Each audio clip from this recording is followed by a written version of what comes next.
बेटा ये चैप्टर आपके लिए बहुत महत्वपूर्ण चैप्टर है। अधिकार संबंध मतलब कौन अधिकारी होगा और कौन उसका अधीनस्थ होगा, ये कैसे पता चलेगा। कार्य संबंधों की स्थापना का मतलब हो गया कि हमें ये पता है कि हमें कार्य क्या है हमारे, और हमारे पास उस कार्य को करने से संबंधित क्या शक्ति है, किसी व्यक्ति के क्या कार्य हैं और वो व्यक्ति कौन सा स्थान रखता है संगठन में अपने कार्यों और अपने अधिकारों के आधार पर। उत्पाद का जो किस्म है, उसकी जो गुणवत्ता है, उसकी जो उत्पादकता है वो ज्यादा अच्छी हो जाएगी, क्योंकि सारी क्रियाएं एक ही विभाग के अंदर की जा रही हैं। तो प्रबंधक को अपने मुख्य कार्यों पर ज्यादा ध्यान केंद्रित करना है, तो फिर क्या करना पड़ेगा।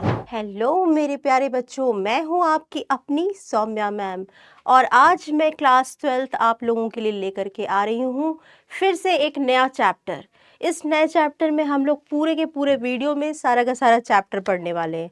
तो तैयार हैं आप लोग? तो चलिए आज जो चैप्टर हमें पढ़ना है उसके बारे में थोड़ा बात करते हैं कि वो चैप्टर क्या है। तो देखो बेटा, हम सब पढ़ रहे हैं बिजनेस स्टडीज, ठीक है। इसका जो आज चैप्टर हम लोग लेकर के आए हैं वो है संगठन, यानी ऑर्गेनाइजिंग, ठीक है, संगठन। बेटा ये चैप्टर आपके लिए बहुत महत्वपूर्ण चैप्टर है, बहुत इंपॉर्टेंट चैप्टर है। इससे क्वेश्चंस बहुत आते हैं, और क्वेश्चंस का जो कॉन्सेप्ट्स है, यानी जो अवधारणा है, उसको आपको इसको बहुत अच्छे से जानना होगा, ठीक है। यानी इस चैप्टर के इम्पोर्टेंस को समझते हुए इसमें जितने भी टॉपिक्स हैं उसको अच्छे से आप पढ़ लीजिए, ठीक है। तो संगठन क्या होता है? संगठन को हम लोग ऐसे तो ऑर्गेनाइजेशन भी बोलते हैं, लेकिन क्योंकि ये प्रबंध का एक कार्य है, सेकंड कार्य है, इसीलिए इसे ऑर्गेनाइजिंग कहा जाता है इंग्लिश में, और ऐसे इसको हम लोग संगठन कहते हैं, ठीक है। तो इस चैप्टर में क्या क्या चीज़ें हम लोग को कवर करनी है जल्दी से जान लेते हैं। आज हम लोग क्या क्या पढ़ने वाले हैं। अवधारणा तथा महत्व, संगठन की अवधारणा और उसका महत्व। संगठन ढांचा यानी ऑर्गेनाइजेशनल स्ट्रक्चर क्या होते हैं, इन्हें दो भागों में बांटा गया है, एक है कार्यात्मक तथा दूसरा है प्रभागीय। कार्यात्मक का मतलब होता है फंक्शनल स्ट्रक्चर, और प्रभागीय का मतलब होता है डिविजनल स्ट्रक्चर, ठीक है। तो दोनों के बारे में हम लोग जानेंगे, इसकी अवधारणा, इसका कॉन्सेप्ट्स क्या है वो जानेंगे। इसके अलावा औपचारिक तथा अनौपचारिक संगठन, उसकी अवधारणा। प्राधिकरण प्रत्यायोजन यानी डेलीगेशन ऑफ अथॉरिटी, इसे भारार्पण भी बोलते हैं। इसकी कॉन्सेप्ट, इसका अवधारणा, इसके तत्व यानी एलिमेंट और महत्व, इम्पॉर्टेंस को हम लोग पढ़ेंगे। इसके बाद जो लास्ट टॉपिक है वो है विकेंद्रीकरण, डिसेंट्रलाइजेशन। इसके इम्पॉर्टेंस और इसका कॉन्सेप्ट क्या होता है, डिसेंट्रलाइजेशन यानी, इसको हम लोग अच्छे से पढ़ने वाले इस पूरे चैप्टर में। तो देखो बेटा, जो टॉपिक है वो थोड़ा सा बड़ा होगा, लेकिन कोशिश पूरी यही रहेगी कि कॉन्सेप्ट्स यानी अवधारणाएं पूरी की पूरी क्लियर हो जाए, ठीक है। तो आइए स्टार्ट करते हैं जल्दी से। पहले बेटा आप लोगों को जानना होगा कि संगठन किसे कहते हैं। ये जो प्रबंध का कार्य है, ऑर्गेनाइजिंग, वो क्या है, संगठन क्या होता है।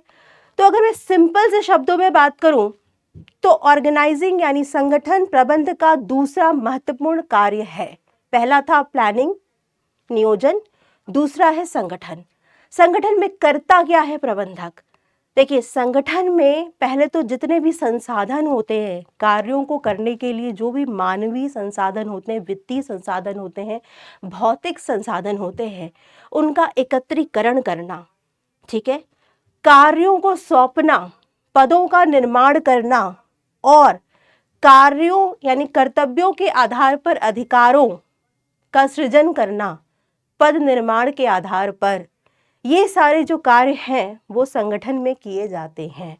तो संगठन ऑर्गेनाइजिंग एक प्रबंध का बहुत ही महत्वपूर्ण कार्य होता है, जिसमें एक प्रबंधक जितनी भी संरचनाएं होती हैं संगठन से संबंधित उसका निर्माण करता है, पदों का निर्माण करता है। उस पद पर क्या अधिकार होंगे और क्या उत्तरदायित्व होंगे उसको निश्चित किया जाता है संगठन कार्य के द्वारा, ठीक है। इसी के अलावा संगठन में कार्यों को करने के लिए जो भी संसाधन की आवश्यकता होती है उसका एकत्रीकरण का कार्य भी किया जाता है, ठीक है। यानी संरचना तैयार करना संगठन की ये मुख्य कार्य होते हैं। इसको थोड़ा सा समझते हैं।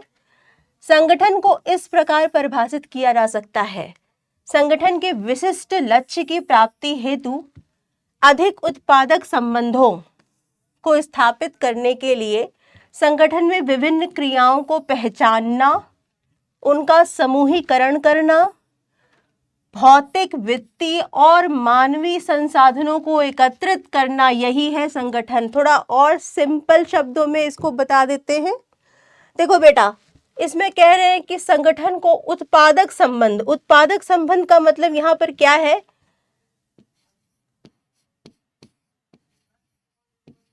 अधिकारी। किसी भी संगठन में हम जानते हैं कि कुछ अधिकारी होते हैं, ठीक है, और उनके कुछ अधीनस्थ होते हैं।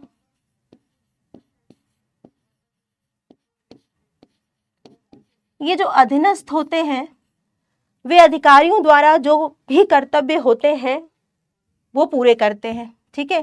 तो ये अधिकारी और अधीनस्थ के बीच का जो संबंध है वो संबंध भी तय कौन करता है? संगठन में ही किया जाता है। यानी संगठन यानी ऑर्गेनाइजिंग जो सेकंड फंक्शन है मैनेजमेंट का, उसी फंक्शन में, उसी कार्य में अधिकारी और अधीनस्थ के मध्य के जो संबंध होते हैं कर्तव्यों और अधिकारों के आधार पर, उसका निर्माण किया जाता है। उत्पादक संबंधों को स्थापित करने के लिए संगठन में विभिन्न क्रियाओं को पहचानना। बेटा, हम सब जानते हैं कि संगठन में बहुत सारे कार्य होते हैं, जैसे उत्पादन संबंधी कार्य होंगे, है ना, क्रय संबंधी कार्य होंगे, विक्रय संबंधी कार्य होते हैं, विपणन संबंधी कार्य होते हैं। ये सभी क्या है? ये सब प्रमुख कार्य होते हैं जो किसी भी संगठन में किए जाते हैं।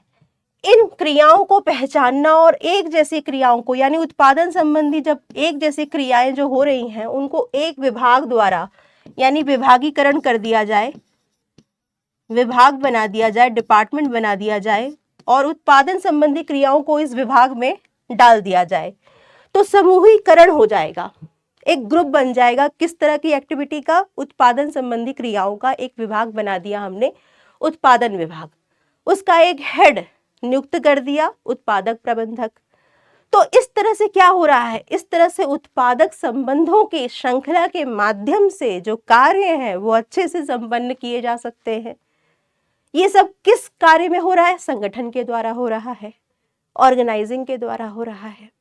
तो कहीं ना कहीं ये याद रखिए कि संगठन उस कार्य से संबंधित है जिस कार्य में अधिकारी और अधीनस्थ संबंध की स्थापना की जाती है, यानी उत्पादक संबंधों की स्थापना की जाती है। विभिन्न क्रियाओं को पहचाना जाता है, जैसे कि उत्पादन, क्रय, विक्रय, विपणन, मानव संसाधन प्रबंध, ये सभी विभिन्न क्रियाएं हैं। और एक जैसी क्रियाओं को यानी उत्पादन संबंधी क्रियाओं को एक विभाग बना दिया, उत्पादन विभाग। क्रय संबंधी क्रियाओं का एक अलग विभाग बना दिया, क्रय विभाग। विक्रय संबंधी क्रियाओं के लिए एक अलग विभाग बना दिया, विक्रय विभाग। इस तरह से समूहीकरण किया जाता है, ग्रुपिंग की जाती है, ताकि और अच्छे से, बहुत अच्छे तरीके से एक जैसे कार्यों को संपन्न किया जा सके। तो ये था आपका पूरा का पूरा संगठन की क्रिया। और इसी के साथ साथ भाई विभागों को क्या चाहिए? भौतिक संसाधन चाहिए, वित्तीय संसाधन चाहिए, मानवीय संसाधन चाहिए। तो उन्हें एकत्रित करना और उनका आवंटन कार्य करना भी संगठन में ही आता है, ठीक है। तो संगठन कितना ही महत्वपूर्ण कार्य है किसी भी प्रबंधक का, आप ये समझ सकते हैं।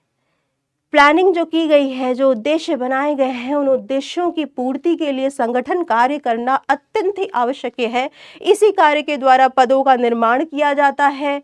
पदों के मध्य में जो अधिकार और अधीनस्थ संबंध हैं, अधिकारी अधीनस्थ संबंध जो हैं, जो उत्तरदायित्व हैं, उनको तय किया जाता है। साथ ही साथ जितनी भी संगठन में क्रियाएं हो रही हैं, उन क्रियाओं को पहचान करके उनका विभागीकरण किया जाता है और एक जैसे कार्यों के लिए एक विभाग बना दिए जाते हैं, जिससे कि उस कार्य में विशिष्टीकरण आ सके, वो कार्य बहुत अच्छे से किया जा सके, ठीक है। तो ये है संगठन। और थोड़ा समझना है हमें, तो हमें कुछ चीजें देखनी पड़ेंगी। जैसे कि हम कुछ परिभाषाओं को देख लेते हैं, कुछ पॉइंट्स को देख लेते हैं। किसी व्यवसाय को संगठित करने का अर्थ होता है उसे वह हर चीज उपलब्ध कराना जो कार्य प्रणाली के लिए उपयोगी है। बेटा कार्य प्रणाली के लिए यानी व्यवस्था के लिए, कार्य सही तरीके से हो सके, इसके लिए संगठन में बहुत सारी, कह सकते हैं कि बहुत सारी चीज़ों की आवश्यकता होगी। ठीक है, उस कार्य को संपन्न करने के लिए या कार्य प्रणाली को व्यवस्थित रूप से, सुचारू रूप से चलाए रखने के लिए जैसे किन किन चीज़ों की आवश्यकता होगी, जैसे कच्चा माल हो गया, मशीनें हो गया, उपकरण हो गया, पूंजी हो गया, कर्मचारी हो गया। तो इन सब की व्यवस्था करना ताकि कार्य प्रणाली जो है वो सुचारू रूप से संपन्न हो सके, चल सके। ठीक है, इसके बाद ये देखिए, संगठन एक समूह के लिए, एक ग्रुप के लिए कुशलता पूर्वक मिल करके नियमानुकूल कार्य करने वाले चुने गए कार्यों, व्यक्तियों और कार्य स्थानों के बीच प्रभावी अधिकार संबंधों की स्थापना करना है। बेटा प्रभावी अधिकार संबंध मतलब कौन अधिकारी होगा और कौन उसका अधीनस्थ होगा, ये कैसे पता चलेगा? अधिकार और कर्तव्य के आधार पर पता चलेगा। ठीक है, जिस व्यक्ति का अधिकार ज्यादा होता है, पावर ज्यादा होता है, उसको हम लोग क्या कहेंगे? उच्च स्तर के कहेंगे। जिनका अधिकार कम होता है, उनके कर्तव्य भी कम होते हैं, उन्हें हम निम्न स्तर का कह सकते हैं, अधीनस्थ कह सकते हैं। तो अधिकारी अधीनस्थ संबंधों की स्थापना भी संगठन के कार्य में ही की जाती है। ठीक है, तो ये बेसिकली कुछ चीजें हैं, लेकिन अगर मुझे आपको बताना है या आपको लिखना है कि संगठन को कैसे लिखें, तो बेटा आप लिखोगे इसमें, संगठन प्रबंधन का दूसरा महत्वपूर्ण कार्य है जिसमें एक प्रबंधक अधिकार अधीनस्थ संबंध की स्थापना करके, सभी क्रियाओं को पहचान करके, एक जैसी क्रियाओं के लिए समूहीकरण करके, विभाग बना करके कार्यों को भौतिक, वित्तीय और मानवीय संसाधन एकत्रित करके कार्यों को संपूर्ण तरीके से पूरा करने की व्यवस्था करता है। ठीक है, तो यही है संगठन।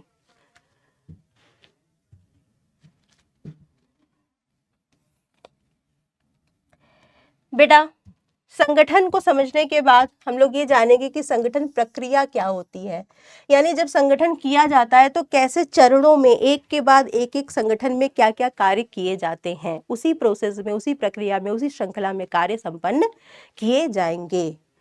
देखिए, सबसे पहला जो संगठन में सबसे पहला जो कार्य किया जाता है या चरण जो है पहला, वो है कार्य की पहचान तथा विभाजन। हम सब जानते हैं कि संगठन में बहुत सारे कार्य किए जाते हैं, किसी भी ऑर्गेनाइजेशन में कई प्रकार के कार्य होते हैं। ठीक है, यानी कार्यों की पहचान करना, कार्यों की पहचान करके उनका विभाजन करना, उनको बांटना, यही क्या है? पहला प्रक्रिया है, पहला चरण है संगठन कार्य का। जैसे कि मान लीजिए कि एक मुख्य कार्य है, ठीक है, कोई मुख्य कार्य है संगठन का, उस मुख्य कार्यों को हम क्या करेंगे? छोटे छोटे इकाई में, यूनिट्स में बांट देंगे। ठीक है, इकाई में या यूनिट में, यूनिट 1, यूनिट 2, यूनिट 3, एक बड़े से कार्य को हमने छोटे छोटे भागों में बांट दिया, 3 भागों में हमने बांट दिया, 3 यूनिट में बांट दिया। ठीक है, और 3 यूनिट में बांटने के बाद हमने क्या कर दिया कि उसको 3 लोगों में सौंप दिया, 3 व्यक्तियों को अलग अलग कार्य हमने दे दिए जो एक जैसे कार्य कर रहे हैं। और अगर मान लीजिए ये जो मुख्य कार्य है अगर वो उत्पादन से संबंधित है, ठीक है, उत्पादन कार्य है, तो ये सब भी उत्पादन कार्य से संबंधित ही कार्य होंगे, छोटे छोटे इकाइयां होंगी, उनको कौन अलग अलग व्यक्ति कर रहे हैं जो एक जैसे कार्य कर रहे हैं। ठीक है, इस तरह से क्या किया जाता है? कार्यों की पहचान करके कार्यों का विभाजन किया जाता है, उन्हें इकाइयों में बांट दिया जाता है और प्रत्येक इकाई को एक व्यक्ति को आवंटित कर दिया जाता है। इस पूरे प्रोसेस से, इस पूरे प्रक्रिया से क्या आता है? विशिष्टीकरण आता है। विशिष्टीकरण यानी स्पेशलाइजेशन आता है, किसी कार्य को बहुत ही अच्छे तरीके से परफेक्शन के साथ पूर्ण किया जाना संभव हो पाता है अगर कार्यों को विभाजित कर दिया जाए, कार्यों की पहचान करके कि कार्य की प्रकृति के आधार पर अगर उत्पादन संबंधी कार्य है तो उत्पादन संबंधी कार्यों को छोटे छोटे भागों में बांट दिया और प्रत्येक भाग को की एक इकाई को एक व्यक्ति को आवंटित कर दिया, जिससे वो व्यक्ति उसी कार्य को करते करते क्या होगा, विशिष्टीकरण आ जाएगा उसमें और परफेक्शन के साथ कार्य जो होंगे वो पूरे होंगे। ठीक है, तो ये हो गया पहला प्रक्रिया। इसके बाद क्या होगा भाई, विभागीकरण होगा। विभागीकरण में कैसा क्या होता है, पहले इसको थोड़ा सा समझ लो। देखो बेटा, संगठन प्रक्रिया का यह दूसरा चरण है। इसमें क्या करते हैं, एक जैसी प्रकृति वाले कार्यों को एक विभाग बना देते हैं, एक समूह बना देते हैं। जैसे कि क्रय संबंधी कार्य, क्रय संबंधी कार्य, जितने भी क्रय संबंधी कार्य होंगे उन्हें एक विभाग बना दिया, क्रय विभाग, और इसमें सिर्फ क्रय संबंधी कार्यों को ही किया जाएगा। ठीक है, इसी तरह विक्रय विभाग, विक्रय संबंधी कार्यों को करने के लिए विक्रय विभाग बना दिया। वैसे ही मान लीजिए कि उत्पादन संबंधी कार्य, उत्पादन संबंधी कार्यों के लिए उत्पादन विभाग बन गया। विपणन संबंधी कार्य, मार्केटिंग रिलेटेड फंक्शंस के लिए एक मार्केटिंग विभाग बना दिया, विपणन विभाग बना दिया। ठीक है, तो ये क्या हो रहा है, इससे विभागीकरण हो रहा है। विभागीकरण दो तरह से किया जा सकता है, एक होता है कार्यात्मक विभागीकरण और दूसरा होता है प्रभागीय विभागीकरण। इसको भी थोड़ा समझ लेते हैं।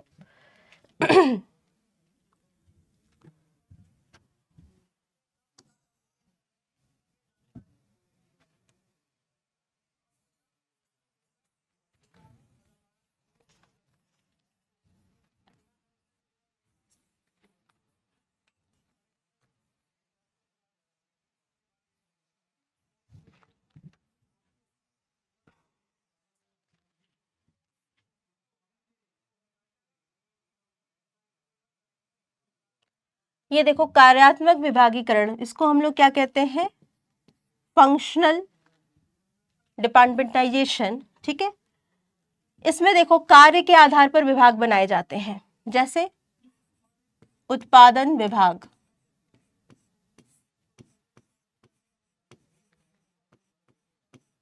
ठीक है, इसमें उत्पादन संबंधी क्रियाएं की जाएंगी। इसी तरह क्रय विभाग,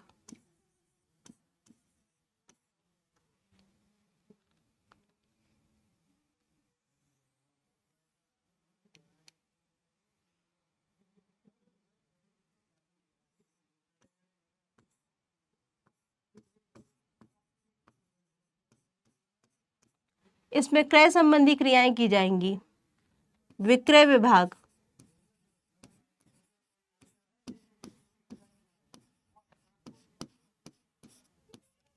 इसमें विक्रय संबंधी क्रियाएं की जाएंगी। इसी तरह विपणन विभाग होगा और सबका एक हेड बना दिया जाएगा। जैसे उत्पादन विभाग का हेड कौन होगा, उत्पादक प्रबंधक।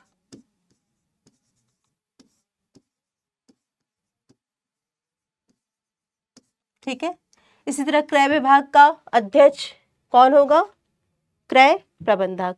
ऐसे ही विपणन विभाग का अध्यक्ष कौन होगा, विपणन प्रबंधक। ठीक है, तीसरा जो प्रभागी विभागीकरण, दूसरा जो तरीका है, दूसरा जो प्रकार है विभागीकरण करने का, वो है प्रभागी विभागीकरण। इसमें क्या होता है, इसे डिविजनल डिपार्टमेंटाइजेशन कहते हैं। डिविजनल स्ट्रक्चर या डिविजनल होता है प्रभाग के आधार पर, यानी इसमें हम लोग उत्पाद के आधार पर, उत्पाद के आधार पर विभाग बनाए जाते हैं। ठीक है, जैसे मान लीजिए कि किसी संगठन में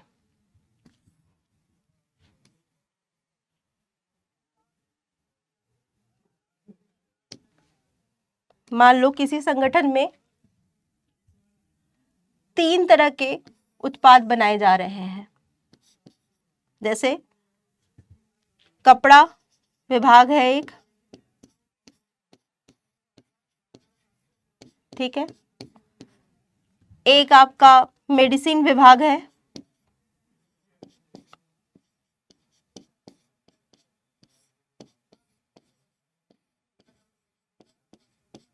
ठीक है,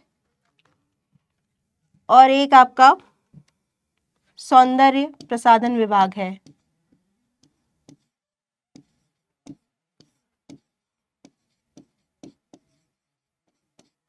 तो बेटा देखो, इसमें 3 तरह के उत्पाद बनाए जा रहे हैं, ठीक है। इस कंपनी में मान लीजिए कोई कंपनी है जिसमें 3 प्रकार के उत्पाद बनाए जाते हैं। एक तो कपड़ा भी बनाया जाता है, मेडिसिन का भी करते, फार्मा का भी काम करते हैं ये, और कॉस्मेटिक यानी सौंदर्य प्रसाधन भी बनाते हैं। तो इनका उत्पाद के आधार पर विभाग बना दिया गया, ठीक है। Division A, division B, division C, ये 3 विभाग बना दिए गए और तीनों विभाग के अंदर जो है वो फिर से क्या किया जा रहा है, क्रय किया जा रहा है।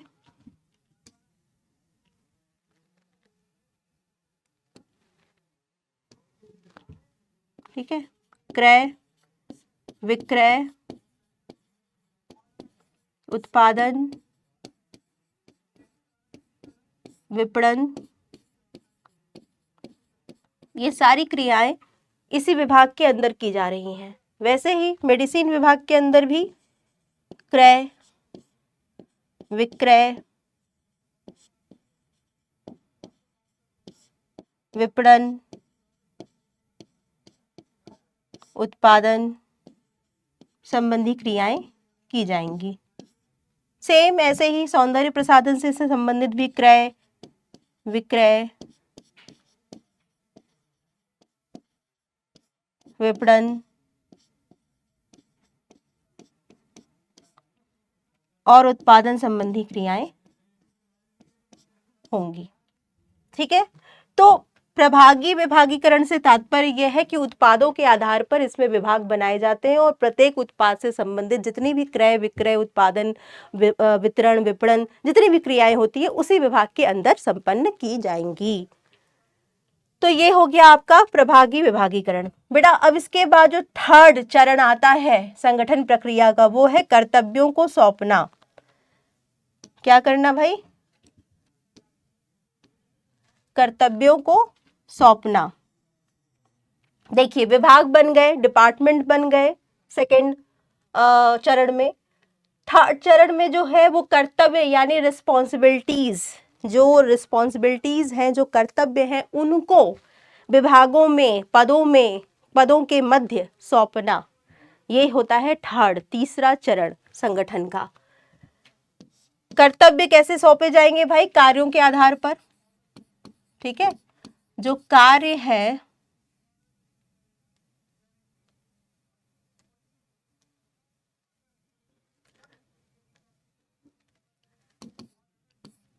कार्यों के आधार पर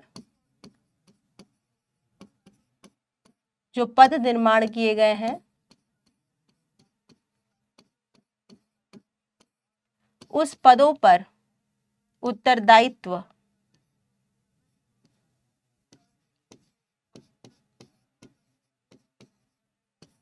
निश्चित किए जाते हैं।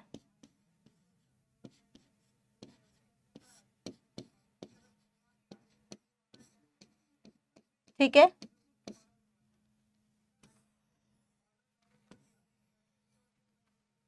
तो कार्यों के आधार पर जो पद निर्माण किए जाते हैं उसी के आधार पर उस पद से संबंधित जो भी उत्तरदायित्व, जो भी कार्य होते हैं, उनका पूरा का पूरा प्रबंध करना, ये भी कर्तव्यों को सौंपना के अंदर आएगा, जो कि संगठन प्रक्रिया का तीसरा चरण है। ठीक है, यानी उत्तरदायित्व निश्चित कर देना, कर्तव्यों को सौंप देना व्यक्तियों के मध्य में या पदों के मध्य में। इसके बाद जो फोर्थ पॉइंट आता है वो रिपोर्टिंग संबंधों की स्थापना करना। बेटा ये चीज बहुत इंपॉर्टेंट हो जाती है। हमारे एक तरह से पद भी बन गए, ठीक है। अब पदों पर हम कुछ कर्तव्य भी हमने सौंप दिए, अधिकार भी, उत्तरदायित्व भी दे दिए, ठीक है, रिस्पॉन्सिबिलिटी भी बता दी कि इस पद पर क्या क्या कार्य करने हैं। लेकिन उस कार्य को संपन्न करने के लिए क्या चाहिए? कुछ अधिकार चाहिए, कुछ शक्तियां चाहिए, कुछ पावर चाहिए। बिना शक्तियों के, बिना पावर के कार्य संपन्न ही नहीं हो सकता है। और जिस पद पर जितने ज्यादा अधिकार होंगे, इसका मतलब कहीं ना कहीं क्या हो गया कि वह अधिकारी ज्यादा बड़ा हो गया, जिसके अधिकार क्षेत्र ज्यादा है या जिसका अधिकार ज्यादा है। तो इसी अधिकार के आधार पर, इसी अधिकार और उत्तरदायित्व के आधार पर क्या होगा, किस चीज का निर्माण होगा? रिपोर्टिंग संबंधों की स्थापना हो जाएगी। यानी कौन अधिकारी होगा और कौन अधीनस्थ होगा। जिसके अधिकार ज्यादा होंगे वो अधिकारी हो गया, जिसके अधिकार कम है वो अधीनस्थ हो गया उस अधिकारी का। यानी कौन किससे रिपोर्ट लेगा और कौन किसको रिपोर्ट देगा, कौन बॉस होगा और कौन सबऑर्डिनेट होगा, कौन अधीनस्थ होगा और कौन अधिकारी होगा, ये अधिकार श्रृंखला के आधार पर तय हो जाता है किसी भी संगठन में। ठीक है, तो ये चौथा चरण होता है रिपोर्टिंग संबंधों की स्थापना करना, और रिपोर्टिंग संबंधों की स्थापना अधिकारों के आधार पर की जाती है। जो पद निर्माण किए गए, उन पर जो कार्य सौंपे गए, उस कार्य को करने के लिए जो अधिकार आवंटित किए गए, उसी अधिकार के आधार पर यह पता चल जाता है कि कौन अधिकारी होगा और उसके नीचे अधीनस्थ कौन होगा उस अधिकारी का। यानी कौन किसको आदेश देगा और कौन किसका आदेश का पालन करेगा, यानी अधिकार और अधीनस्थ संबंध की स्थापना हो जाती है और जिससे रिपोर्टिंग रिलेशनशिप की स्थापना हो जाती है। तो ये चौथा फंक्शन है या चौथा चरण है किसका, संगठन प्रक्रिया का। बेटा आपको संगठन प्रक्रिया इन्हीं चरणों में ही लिखनी है। यानी पहला क्या होगा, पहला होगा पूरे के पूरे कार्यों को पहचानना और उनका विभाजन करना, उनको छोटी छोटी इकाइयों में विभक्त कर देना। ठीक है, दूसरा क्या होगा, विभागीकरण बना देना, एक जैसे कार्यों के लिए, एक जैसे उत्पादों के लिए विभागीकरण कर दिया जाता है। तीसरा, कर्तव्यों को सौंपना, यानी विभागों में जो पद का निर्माण किया गया है उस पद के क्या कार्य होंगे उसको बताना। और चौथा क्या हो गया, रिपोर्टिंग रिलेशनशिप एस्टेब्लिश करना, मतलब अधिकार किसके क्या हैं और कौन किसको अधिकार देगा और कौन किसका अधीनस्थ होगा। ठीक है, तो ये हो गया संगठन प्रक्रिया।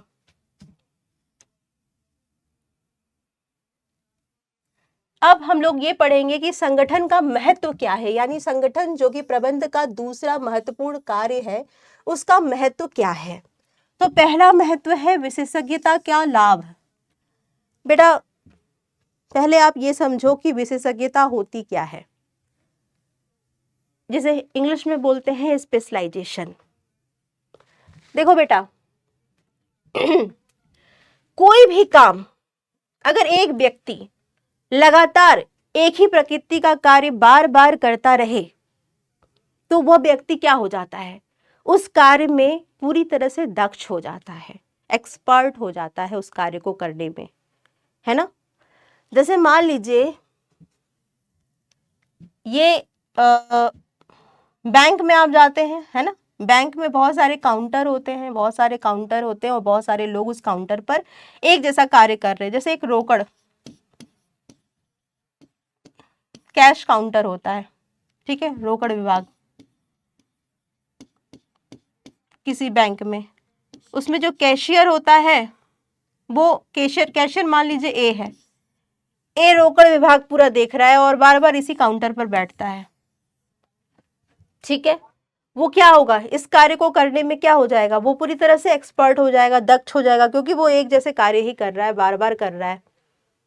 इससे क्या होगा, इससे आएगा विशिष्टीकरण उसके कार्य में, वो कार्य बहुत अच्छे से संपन्न कर पाएगा। तो विशेषज्ञता का लाभ कैसे मिलता है, संगठन में प्रत्येक व्यक्ति को कुल कार्य का एक भाग सौंपा जाता है। जैसे मैंने पहले भी बताया था आप लोगों को कि इसमें कार्यों को पहचान करके कार्यों का विभाजन किया जाता है और हर एक इकाई को एक व्यक्ति को सौंप दिया जाता है। इससे क्या होता है कि वो व्यक्ति एक ही कार्य को बार बार कर रहा होता है। छोटी इकाइयों में कार्य विभाजन और योग्यता के अनुसार इकाइयों के आवंटन, यानी योग्य व्यक्तियों को जो उस कार्य को संपन्न कर सकें उसी व्यक्ति को कार्य सौंपा जाता है। इससे क्या आता है, विशेषज्ञता आती है, इससे स्पेशलाइजेशन आती है, क्योंकि वो व्यक्ति एक ही प्रकार के कार्यों को बार बार कर रहा होता है। इससे क्या होता है, कार्य निष्पादन करता रहता है, तब तक वो स्वतः ही क्या हो जाता है, विशेषज्ञता उसको आ जाती है, यानी वो स्पेशलाइज्ड हो जाता है उस कार्य को करने में और वो गलतियां बहुत कम करता है, गलतियों के चांसेस जो होते हैं वो बिल्कुल कम हो जाते हैं। तो पहला हो गया विशेषज्ञता का लाभ, संगठन के द्वारा ही यह संभव होता है कि हम कार्यों को बांटते हैं और बांट करके योग्यता के अनुसार एक इकाई को एक व्यक्ति को आवंटित कर देते हैं, जिससे वो व्यक्ति उसी प्रकार के कार्यों को करते करते क्या हो जाता है, उसमें दक्ष हो जाता है, एक्सपर्ट हो जाता है और इससे विशेषज्ञता का जन्म होता है।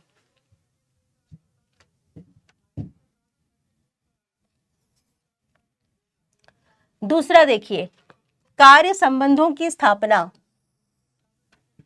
कार्य संबंध क्या है भाई, संगठन कार्य में यह स्पष्ट रूप से वर्णित होता है कि विभिन्न व्यक्तियों और प्रबंधकों द्वारा कितनी अधिक शक्ति और प्राधिकार प्राप्त किए जाते हैं। कार्य संबंधों की स्थापना का मतलब हो गया कि हमें ये पता है कि हमें कार्य क्या है हमारे, और हमारे पास उस कार्य को करने से संबंधित क्या शक्ति है। ठीक है, हमारे अधिकार क्या हैं और शक्तियां क्या हैं और कर्तव्य क्या है। प्रत्येक प्रबंधक ये अच्छी तरह जानता है कि वह किसे आदेश दे सकता है और किससे उसे आदेश प्राप्त करना है, यानी कौन उसका बॉस है और कौन उसका अधीनस्थ है। यानी अधिकार अधीनस्थ संबंध जो है उसका स्पष्ट विवेचन होता है किसमें, संगठन में। ठीक है, यानी बॉस कौन है भाई, ये एकदम क्लियर है सबको। ठीक है, और अधीनस्थ कौन है ये भी एकदम क्लियर है सबको। किससे ऑर्डर लेना है और किससे को ऑर्डर देना है ये भी क्लियर है संगठन में। और ये कब कैसे हो रहा है, क्योंकि ये संगठन के वजह से हो रहा है, ऑर्गेनाइजिंग फंक्शन के द्वारा हो रहा है। ठीक है, यानी अधिकारी अधीनस्थ संबंध का जो पूरा का पूरा कार्य है वो स्पष्ट बता दे रहा है कि सुपीरियर और सबऑर्डिनेट यानी बॉस जो है और उसका जो अधीनस्थ है वो कौन है, किससे आदेश लेना है, किसको आदेश देना है, ये क्लियरली पूरी तरह से बताया जा सकता है, जो कि एक तरह से महत्व है। कार्य संबंधों की स्थापना हो जा रही है, इससे स्पष्टता हो जा रही है, स्पष्ट तरीके से पता चल जा रहा है।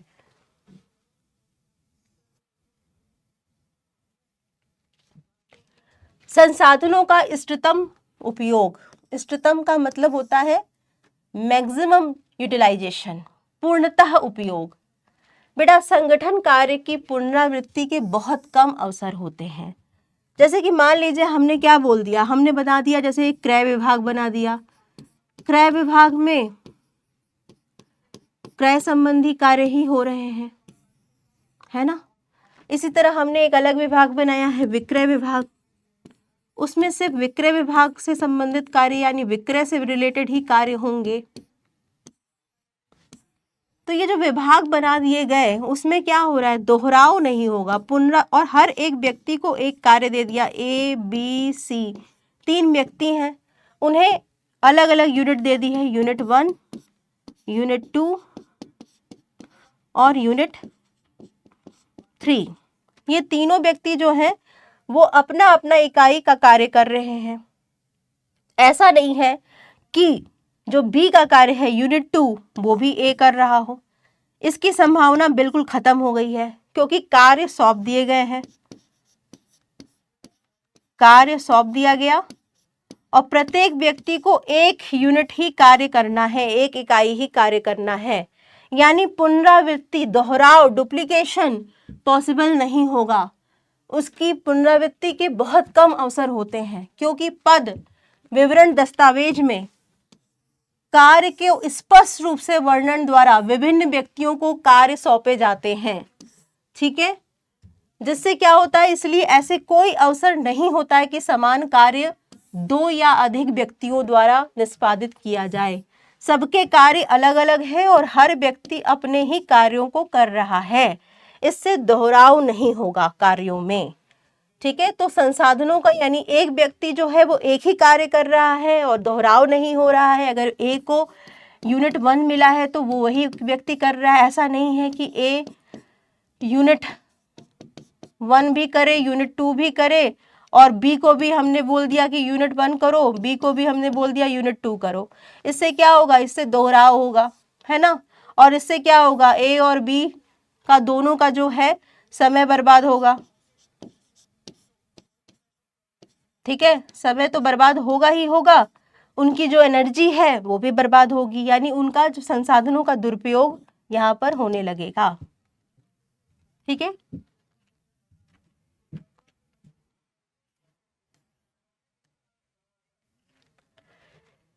फोर्थ पॉइंट देखिए, चौथा महत्व, परिवर्तन को अपनाना। बेटा संगठन कार्य के द्वारा परिवर्तन को अपनाना बहुत आसान हो जाता है किसी भी संगठन में। अब इसको थोड़ा सा समझते हैं ऐसा क्यों होता है। क्योंकि देखिए कहीं ना कहीं विभाग बनाए गए हैं, है ना, जैसे क्रय विभाग, उत्पादन विभाग, विक्रय विभाग, विपणन विभाग, इस तरह के जो विभाग बना दिए गए। अगर मान लीजिए कि बाजार में परिवर्तन आता है, किसी वस्तु की जो मांग है उसमें परिवर्तन आता है और किसी उत्पादन की जो मांग है वो भविष्य में बढ़ने की संभावना ज्यादा हो जा रही है, तो क्या करना होगा? उत्पादन विभाग को कुछ करना होगा, यहाँ पर उसे अपने उत्पादन की इकाइयों को बढ़ाना होगा, उत्पादन की मात्रा को बढ़ाना होगा, क्योंकि मांग को पूरा करना है जो भविष्य में बढ़ने वाली है। तो यहाँ पर बड़े आसानी से उत्पादन विभाग अपने कार्य प्रणालियों में परिवर्तन ला सकता है। आसानी से वो अपने उत्पादन विभाग को, ये एक प्रकार से उत्पादन प्रबंधक जो है वो ये निर्णय ले सकता है कि उत्पादन की इकाइयों को, मात्रा को बढ़ाना है, और इस प्रकार से वो कार्य लोगों के मध्य में बांट देगा ताकि कार्य ज्यादा से ज्यादा हो, उत्पादन ज्यादा से ज्यादा हो। जब भी व्यावसायिक वातावरण में कोई परिवर्तन होते हैं तब संगठन कार्य की सहायता से इन परिवर्तनों को व्यवस्थित ढंग से अपनाया जा सकता है, क्योंकि संगठन कार्य विभिन्न विभागों का सृजन और प्रत्येक विभाग के अंतर्गत संबंधित क्रियाओं को का समूहीकरण करता है।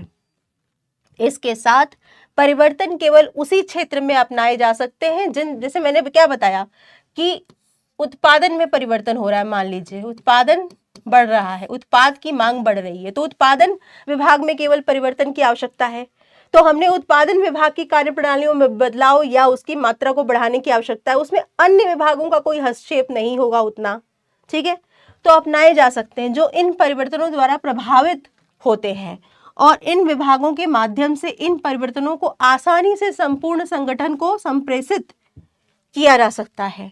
परिवर्तन के अनुसार संगठनात्मक ढांचे को उपयुक्त रूप से संशोधित किया जा सकता है। तो बिना किसी और विभाग को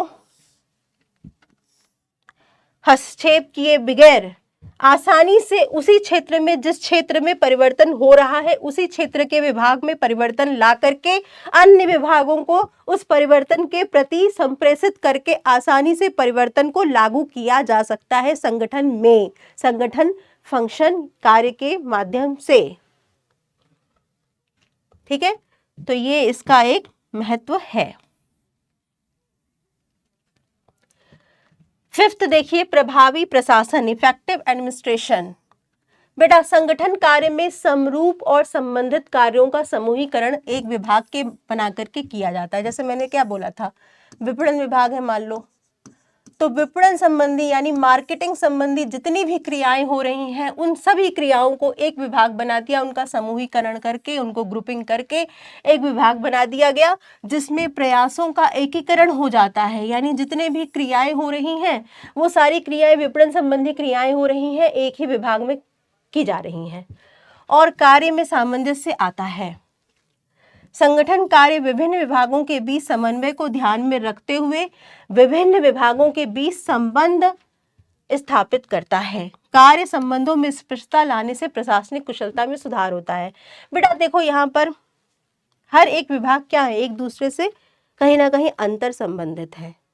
अगर मान लीजिए उत्पादन विभाग को अपने लक्ष्यों को प्राप्त करना है तो उसे किस विभाग पर निर्भर रहना पड़ेगा? क्रय विभाग पर। अगर क्रय विभाग कच्चा माल समय पर खरीद करके उत्पादन विभाग को नहीं पहुंचाएंगे तो फिर उत्पादन समय पर नहीं हो पाएगा। तो हम ये कह सकते हैं कि अगर प्रभावी प्रशासन लाना है तो प्रत्येक विभागों को अपनी क्रियाओं के साथ साथ क्या करना होगा, दूसरे विभागों के साथ भी तालमेल बिठाना पड़ेगा। और संगठन क्रिया के द्वारा, संगठन कार्य के द्वारा ये जो प्रभावी प्रशासन विभागों के मध्य में स्थापित करना काफी हद तक हो सकता है, क्योंकि संगठन में कहीं ना कहीं इफेक्टिव एडमिनिस्ट्रेशन, प्रभावी प्रशासन की ओर जोर देता है। इसमें विभाग तो अपनी क्रियाओं को कर ही रहे हैं, फिर आपस में निर्भरता के कारण जो विभाग है एक दूसरे के मध्य तालमेल भी बिठाते हैं। इससे क्या होता है, आपस में प्रशासनिक सुधार का वातावरण बनता है। ठीक है,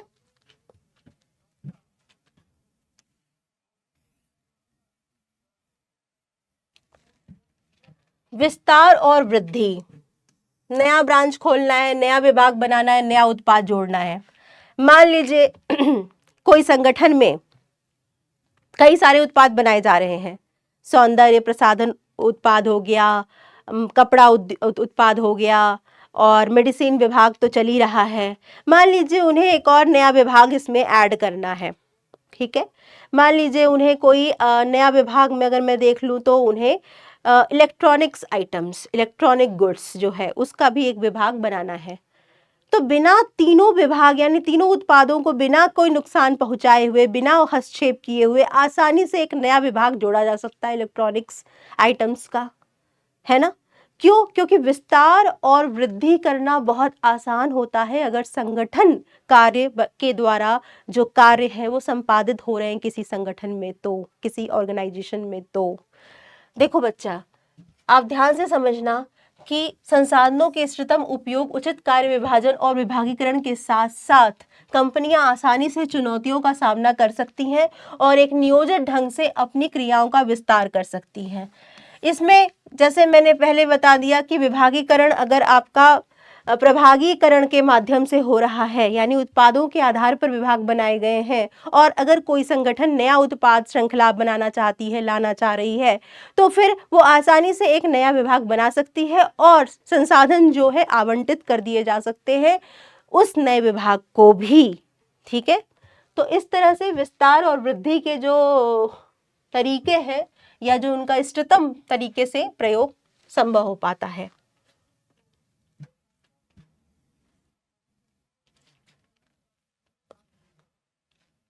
कर्मचारियों, कार्मिकों का विकास संगठन कार्य के माध्यम से कर्मचारियों और कार्मिकों का विकास भी संभव है। ये कैसे संभव है भाई? अधिकार प्रत्यायोजन संगठन का एक महत्वपूर्ण कार्य होता है, यानी डेलीगेशन ऑफ अथॉरिटी, कार्यों के लिए कुछ अधिकार दिए जाते हैं लोगों को, का एक महत्वपूर्ण अंग है। दैनिक कार्यों के भारार्पण द्वारा प्रबंधक कार्य निष्पादन की गई पद्धतियों और साधनों को विकसित करने पर अपना ध्यान केंद्रित कर सकते हैं।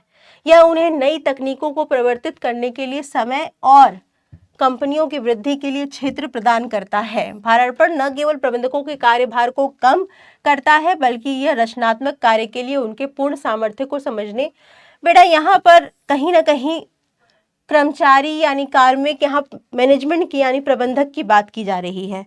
तो प्रबंधक क्या है? अपने उनका मेन कार्य क्या होता है? प्रशासन संबंधी निर्णय लेना, है ना, संगठन की पूरी नीतियों को बनाना अगर वो उच्च स्तर पर हैं तो।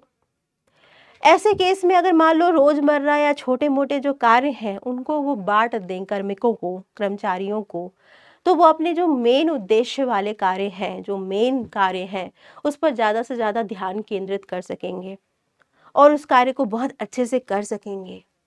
तो ये तभी संभव है जब भारार्पण किया जाए, प्रत्यायोजन किया जाए अधिकारों का। और अधिकारों का प्रत्यायोजन का कार्य कहाँ होता है? संगठन में होता है, संगठन कार्य में होता है। तो इस माध्यम से हम ये कह सकते हैं कि यहाँ पर अधिकार प्रत्यायोजन के द्वारा कहीं ना कहीं जो प्रबंधक हैं वो अपने कार्यों की विशेषता को बढ़ा सकते हैं, अपने कार्यों को और अच्छे से कर सकते हैं और अपने कार्यभार को कम करके वो कहीं ना कहीं और अधिक रचनात्मक कार्यों में संलग्न हो सकते हैं और अपने पूर्ण सामर्थ्य को समझने और उसका प्रयोग करने के लिए भी वो तैयार हो सकते हैं। इसी तरह अगर कार्मिकों को भी कुछ कार्य मिल जाएंगे, कुछ अधिकार मिल जाएंगे, तो उससे भी उनका विस्तार होगा, उनकी वृद्धि होगी, उनको कुछ नया सीखने को मिलेगा। ठीक है, तो इस तरह से कर्मचारियों और कार्मिकों का विकास संभव हो पाता है संगठन कार्य के माध्यम से, क्योंकि संगठन में कहीं ना कहीं सभी व्यक्तियों को कुछ न कुछ अधिकार और शक्ति और दायित्व दिए जाते हैं जिससे उनका विकास हो सके।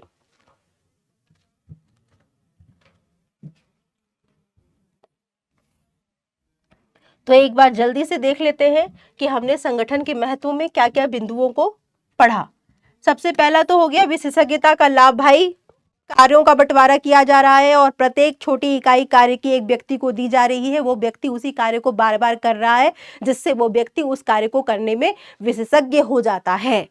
तो पहला महत्व तो यही है, विशेषज्ञता का लाभ लाना है तो संगठन कार्य करना पड़ेगा। दूसरा क्या हो गया? कार्य संबंधों की स्पष्टता, कौन बॉस है, कौन अधिकारी है और कौन उसका अधीनस्थ है, ये क्लियरली, ये पूरी तरह से स्पष्ट बताया जाता है संगठन कार्य के माध्यम से। तीसरा, संसाधनों का इष्टतम उपयोग। संसाधन यानी जो मानवीय संसाधन है, चाहे वित्तीय संसाधन है, चाहे भौतिक संसाधन है, उनका कुशलतम प्रयोग होता है। क्यों? क्योंकि कार्यों की पुनरावृत्ति की संभावनाएं बहुत कम हो जाती हैं संगठन कार्य के माध्यम से, क्योंकि संगठन में हर एक व्यक्ति को पहले से ही उसका कार्य बांट दिया जाता है। हर एक इकाई जो उसे करनी है वो पूर्व नियोजित संगठित होती है, वो व्यक्ति वही कार्य कर रहा होता है जो उसको दिया गया है, इसलिए कार्यों का दोहराव नहीं होता है, जिससे कि संसाधनों का अनुकूलतम उपयोग संभव हो पाता है। फिर क्या है? परिवर्तनों को अपनाना। भाई, व्यावसायिक वातावरण हमेशा बदल रहा है, तो कोई भी परिवर्तन अगर होता है तो किसी एक क्षेत्र या विशेष को प्रभावित करता है। संगठन में विभागीकरण के माध्यम से सिर्फ उस विभाग में जहां परिवर्तन हो रहा है उसी विभाग में कोई अंतर किए करके परिवर्तन को बड़ी आसानी से लाया जा सकता है, लागू किया जा सकता है। ठीक है। इसके बाद प्रभावी प्रशासन, क्योंकि कहीं ना कहीं हम ये देख रहे हैं कि संगठन में जो क्रियाएं बनाई गई हैं, कहीं ना कहीं जो भी विभाग बनाए गए हैं वो आपस में तालमेल बैठाते हैं, आपस में कोऑर्डिनेशन लाते हैं, जिससे कि सभी विभाग अपना कार्य अच्छे से कर सके। तो कहीं ना कहीं प्रभावी प्रशासन जो है वो संगठन कार्य के माध्यम से संभव हो पाता है। विस्तार और वृद्धि, अगर नया उत्पाद लाना है, नया विभाग बनाना है तो आसानी से विस्तार और वृद्धि की जा सकती है। कर्मचारियों का विकास, क्योंकि अधिकार का प्रत्यायोजन करके प्रबंधक अपने कार्य के भार को भी कम कर सकता है और साथ ही साथ कर्मचारियों को भी कुछ अधिकार और कुछ शक्तियां दे करके उनका भी विकास किया जा सकता है संगठन कार्य के माध्यम से। तो ये सब क्या हो गया भाई? ये सब संगठन का महत्व हो गया।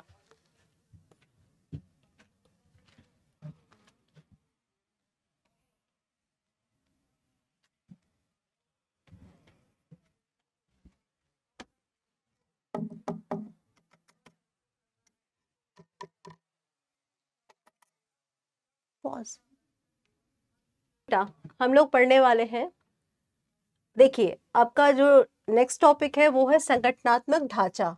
ठीक है। संगठनात्मक ढांचा क्या होता है इसको थोड़ा समझ लेते हैं। इसको समझने से पहले मैं थोड़ा सा आपको ये बताना चाहती हूँ कि जैसे कि मान लो ये है एक किसी संगठन में एक कर्मचारी है ये, ठीक है। इनका नाम हम लोग रख देते हैं राम। ठीक है। राम के अंडर में एक और कर्मचारी काम करते हैं, इनका नाम रख देते हैं हम लोग श्याम। ठीक है। तो जो राम है वो क्या है? वो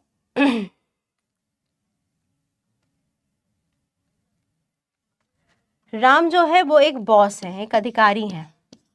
किसके? श्याम के। तो राम जो है वो कुछ रिस्पॉन्सिबिलिटी यानी कुछ जो कार्य हैं वो श्याम को सौंपेंगे। उस कार्य को करने के लिए वो कुछ अधिकार भी श्याम को देंगे। ठीक है। राम क्योंकि ऊपर है, अधिकारी हैं, इसलिए इनके अधिकार क्षेत्र भी ज्यादा होंगे श्याम की तुलना में। ठीक है। तो ये मैंने आपको क्यों यहाँ पर बताया? यहाँ पर मैं कौन सा कॉन्सेप्ट आपको बता रही हूँ? संगठनात्मक ढांचा जो बनाया जाता है किसी भी संगठन में, एक ढांचा बनाया जाता है। एक ढांचा का मतलब क्या होता है? एक नेटवर्क से है। किस तरह के नेटवर्क से? अधिकारों और उत्तरदायित्वों के आधार पर एक नेटवर्क तैयार किया जाता है संगठन में, जिसे संगठन ढांचा कहते हैं। इसी अधिकार और उत्तरदायित्वों की श्रृंखला के आधार पर यह तय हो जाता है कि कौन अधिकारी होगा और कौन अधीनस्थ होगा, या अधिकारी और अधीनस्थ के संबंध क्या क्या हैं किसी भी संगठन में। इसकी स्पष्ट रूपरेखा तैयार हो जाती है। संगठनात्मक ढांचा के आधार पर आसानी से पता लगाया जा सकता है कि किसी संगठन में कौन अधिकारी हैं और उस अधिकारी के कौन कौन अधीनस्थ हैं, उस अधिकारी के क्या अधिकार क्षेत्र हैं और वो अधिकारी कितने उत्तरदायित्व रखता है और उस अधिकारी के अधीन कितने अधीनस्थ कार्य कर रहे हैं। इसकी स्पष्ट रूपरेखा जो होती है वो संगठनात्मक ढांचा को देख करके आसानी से पता लगाया जा सकता है। तो साधारण से शब्दों में हम ये कह सकते हैं कि संगठनात्मक ढांचा या वह नेटवर्क होता है, अधिकारों और उत्तरदायित्वों की श्रृंखला के आधार पर बनाया गया एक नेटवर्क होता है, एक जाल होता है। विभिन्न स्तरों पर कार्य की स्थितियों, उत्तरदायित्वों और प्राधिकारों का नेटवर्क के रूप में परिभाषित किया जा सकता है। ठीक है, संगठनात्मक ढांचा को हम इस तरह से बता सकते हैं, विभिन्न स्तरों पर, चाहे वो मध्य हो, उच्च हो और निम्न स्तर हो, तीनों ही स्तरों पर कार्य की स्थितियों यानी कार्य जो है उसके आधार पर उत्तरदायित्व यानी रिस्पॉन्सिबिलिटी उस कार्य से संबंधित और प्राधिकारों यानी उस कार्य से संबंधित करने के लिए जो अधिकार दिए गए हैं उसके नेटवर्क को, उसके जाल को, उसको बताने वाले पूरे डायग्राम को हम कह सकते हैं कि ये क्या है, संगठनात्मक ढांचा के रूप में परिभाषित किया जा सकता है, अथवा इसे कार्यों की रूपरेखा कहा जा सकता है। कार्यों की रूपरेखा कहा जा सकता है, यानी किसी व्यक्ति के क्या कार्य हैं और वो व्यक्ति कौन सा स्थान रखता है संगठन में अपने कार्यों और अपने अधिकारों के आधार पर। ठीक है, तो जहां प्रबंधकीय एवं कार्यात्मक कार्य किए जाते हैं, ठीक है, यह जनता कार्य तथा स्रोतों के संबंधों का वर्णन करता है। ठीक है, ये लोगों के बीच में जो भी संबंध है, कार्य उनके जो भी हैं और उनके जो भी स्रोत हैं, जो भी उनको दिए गए हैं, उनके बीच के जो संबंध है उसका वर्णन करता है ये संगठनात्मक ढांचा।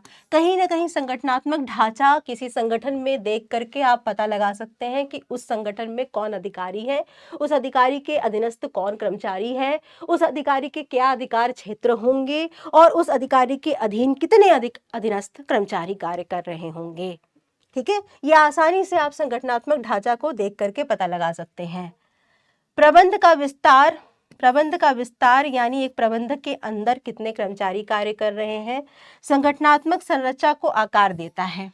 ठीक है, चलिए, तो आप कहीं ना कहीं ये समझ गए कि संगठनात्मक ढांचा एक ऐसी रूपरेखा बताता है जिसमें अधिकार और उत्तरदायित्वों के आधार पर अधीनस्थ और अधिकारी संबंधों की स्पष्ट विवेचना की जा सकती है। और समझने के लिए हम लोग देखते हैं संगठनात्मक ढांचे का महत्व क्या है संगठन में।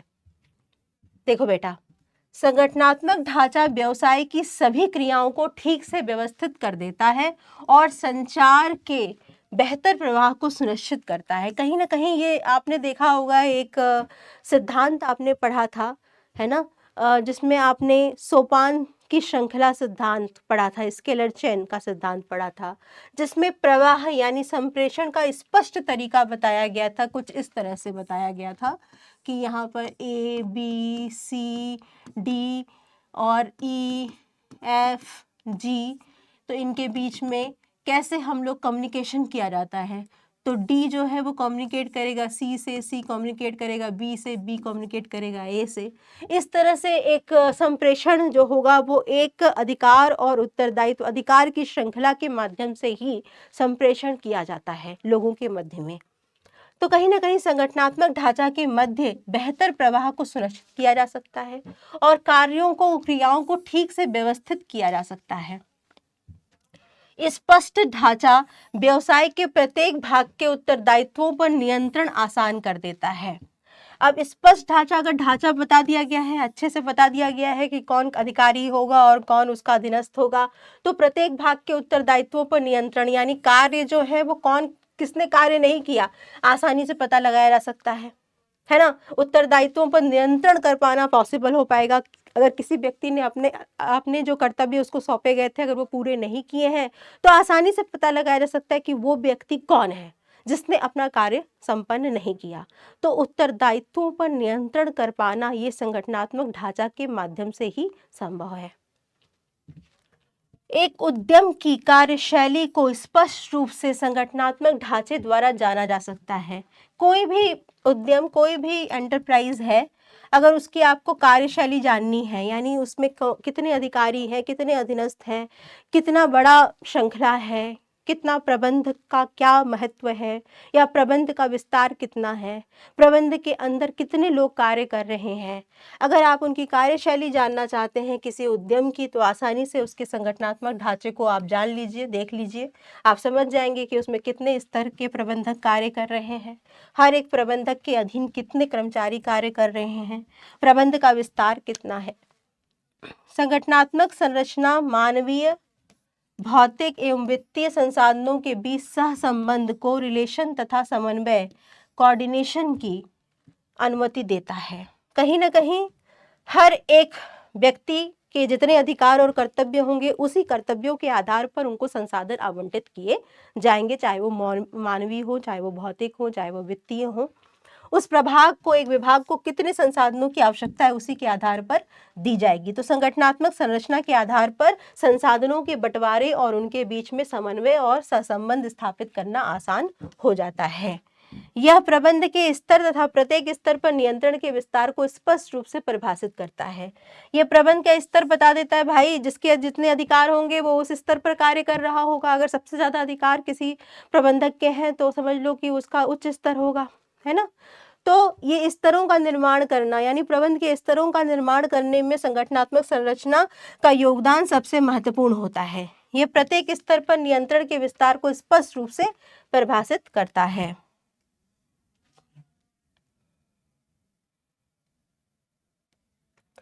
अब संगठनात्मक ढांचे के जो प्रकार होते हैं, संगठनात्मक ढांचा जो होता है वो कई प्रकार का होता है।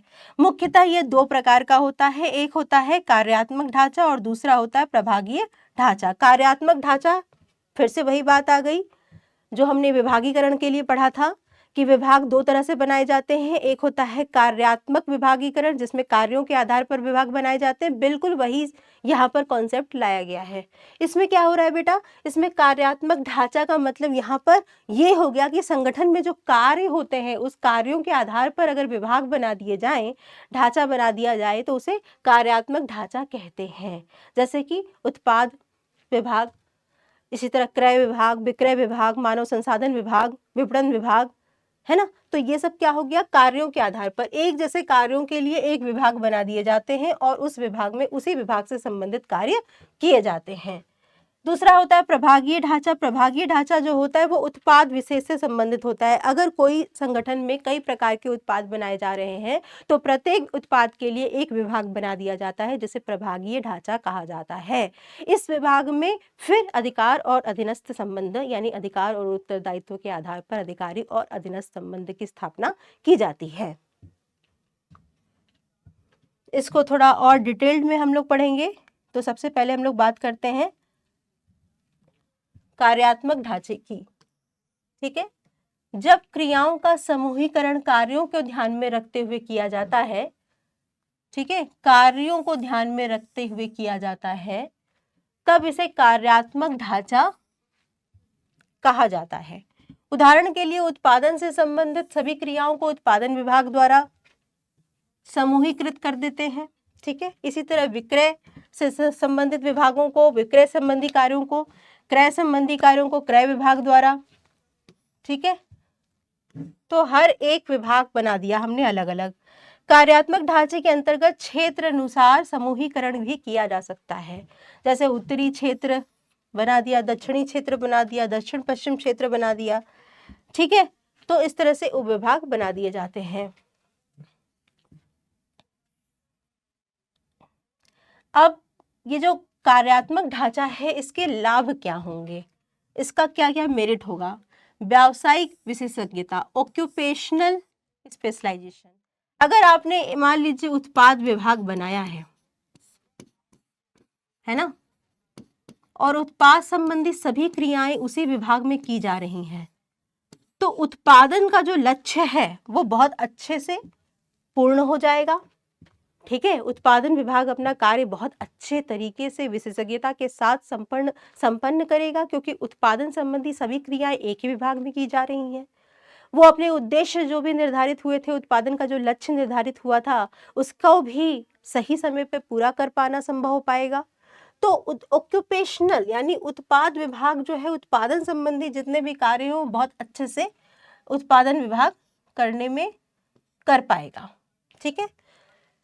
तो जो कि कार्यात्मक संरचना के अंतर्गत विशिष्ट कार्यों पर बल दिया जाता है,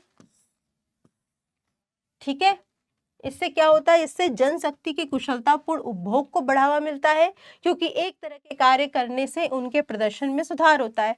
अब उत्पादन विभाग जो है उत्पादन संबंधी क्रियाएं कर रहा है और उत्पादन संबंधी क्रियाओं को छोटे छोटे भागों में बांट दिया गया है और हर एक इकाई को एक व्यक्ति कर रहा है। तो उत्पादन संबंधी कार्यों में बहुत ज्यादा स्पेशलाइजेशन यानी विशिष्टीकरण देखने को मिलेगा, उत्पादन कार्य बहुत अच्छे से होंगे। दूसरा महत्व क्या है, विभाग के अंदर नियंत्रण एवं समन्वय को बढ़ावा मिलता है भाई। एक विभाग के अंदर, यानी मान लो क्रय विभाग है, ये जो क्रय विभाग है उसमें क्रय संबंधी सभी कार्य किए जा रहे हैं, है ना, मशीनों का क्रय करना, जो लेखा जोखा है वो रखना, पर जितने भी रोकड़ है, जो भी क्रेडिट में ट्रांजेक्शन किए गए उनका ब्यौरा मेंटेन रखना। तो इस तरह से जो है वो क्रय विभाग जो है वो अपने क्रय संबंधी कार्य कर रहा है। तो इससे क्या होता है कि विभाग के अंदर नियंत्रण एवं समन्वय को बढ़ावा देता है। एक विभाग एक में समान तरह के कार्य या क्रियाकलापों का समूहीकरण होने से पर्यवेक्षण आसानी से होता है तथा बेहतर नियंत्रण स्थापित किया जा सकता है। अब यहाँ पर क्या है कि बहुत आसानी से देखा जा सकता है कि किस व्यक्ति ने अपना कार्य नहीं किया है, या क्रय विभाग अगर अपने लक्ष्यों को पूर्ण नहीं कर पाएगा तो आसानी से जवाबदेही फिक्स कर सकता है। वो ये कह सकता है कि यहाँ पर हमने इनको कार्य सौंपा था, सी ने अपना कार्य सही टाइम पर नहीं किया, तो सी उत्तरदायी हो गया यहाँ पर। तो कहीं ना कहीं पर्यवेक्षण आसानी से किया जा सकता है, क्योंकि सिर्फ विभाग को अपने अंदर की कार्य प्रणालियों को या अपने अंदर के जो भी कार्य उसने बांटे हैं उन्हीं के मध्य उसे देखना है।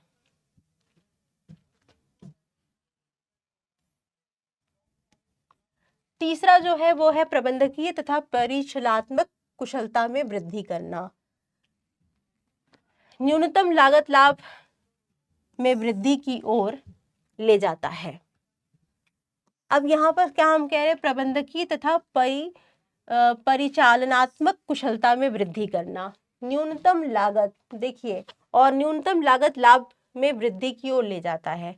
कहीं ना कहीं अगर विभाग बना दिए जाते हैं कार्यों के आधार पर और एक जैसी क्रियाएं उसमें की जा रही होती हैं, तो संसाधनों का इष्टतम प्रयोग होता है, संसाधन जो है वो व्यय नहीं होते हैं, जिससे क्या होता है, लागत में कमी आती है।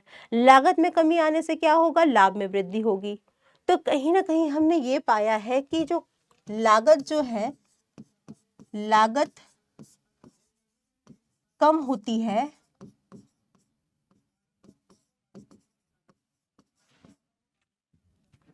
संसाधनों के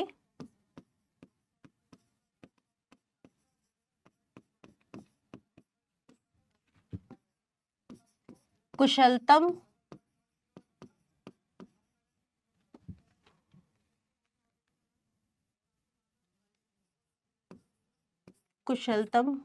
प्रयोग से, ठीक है।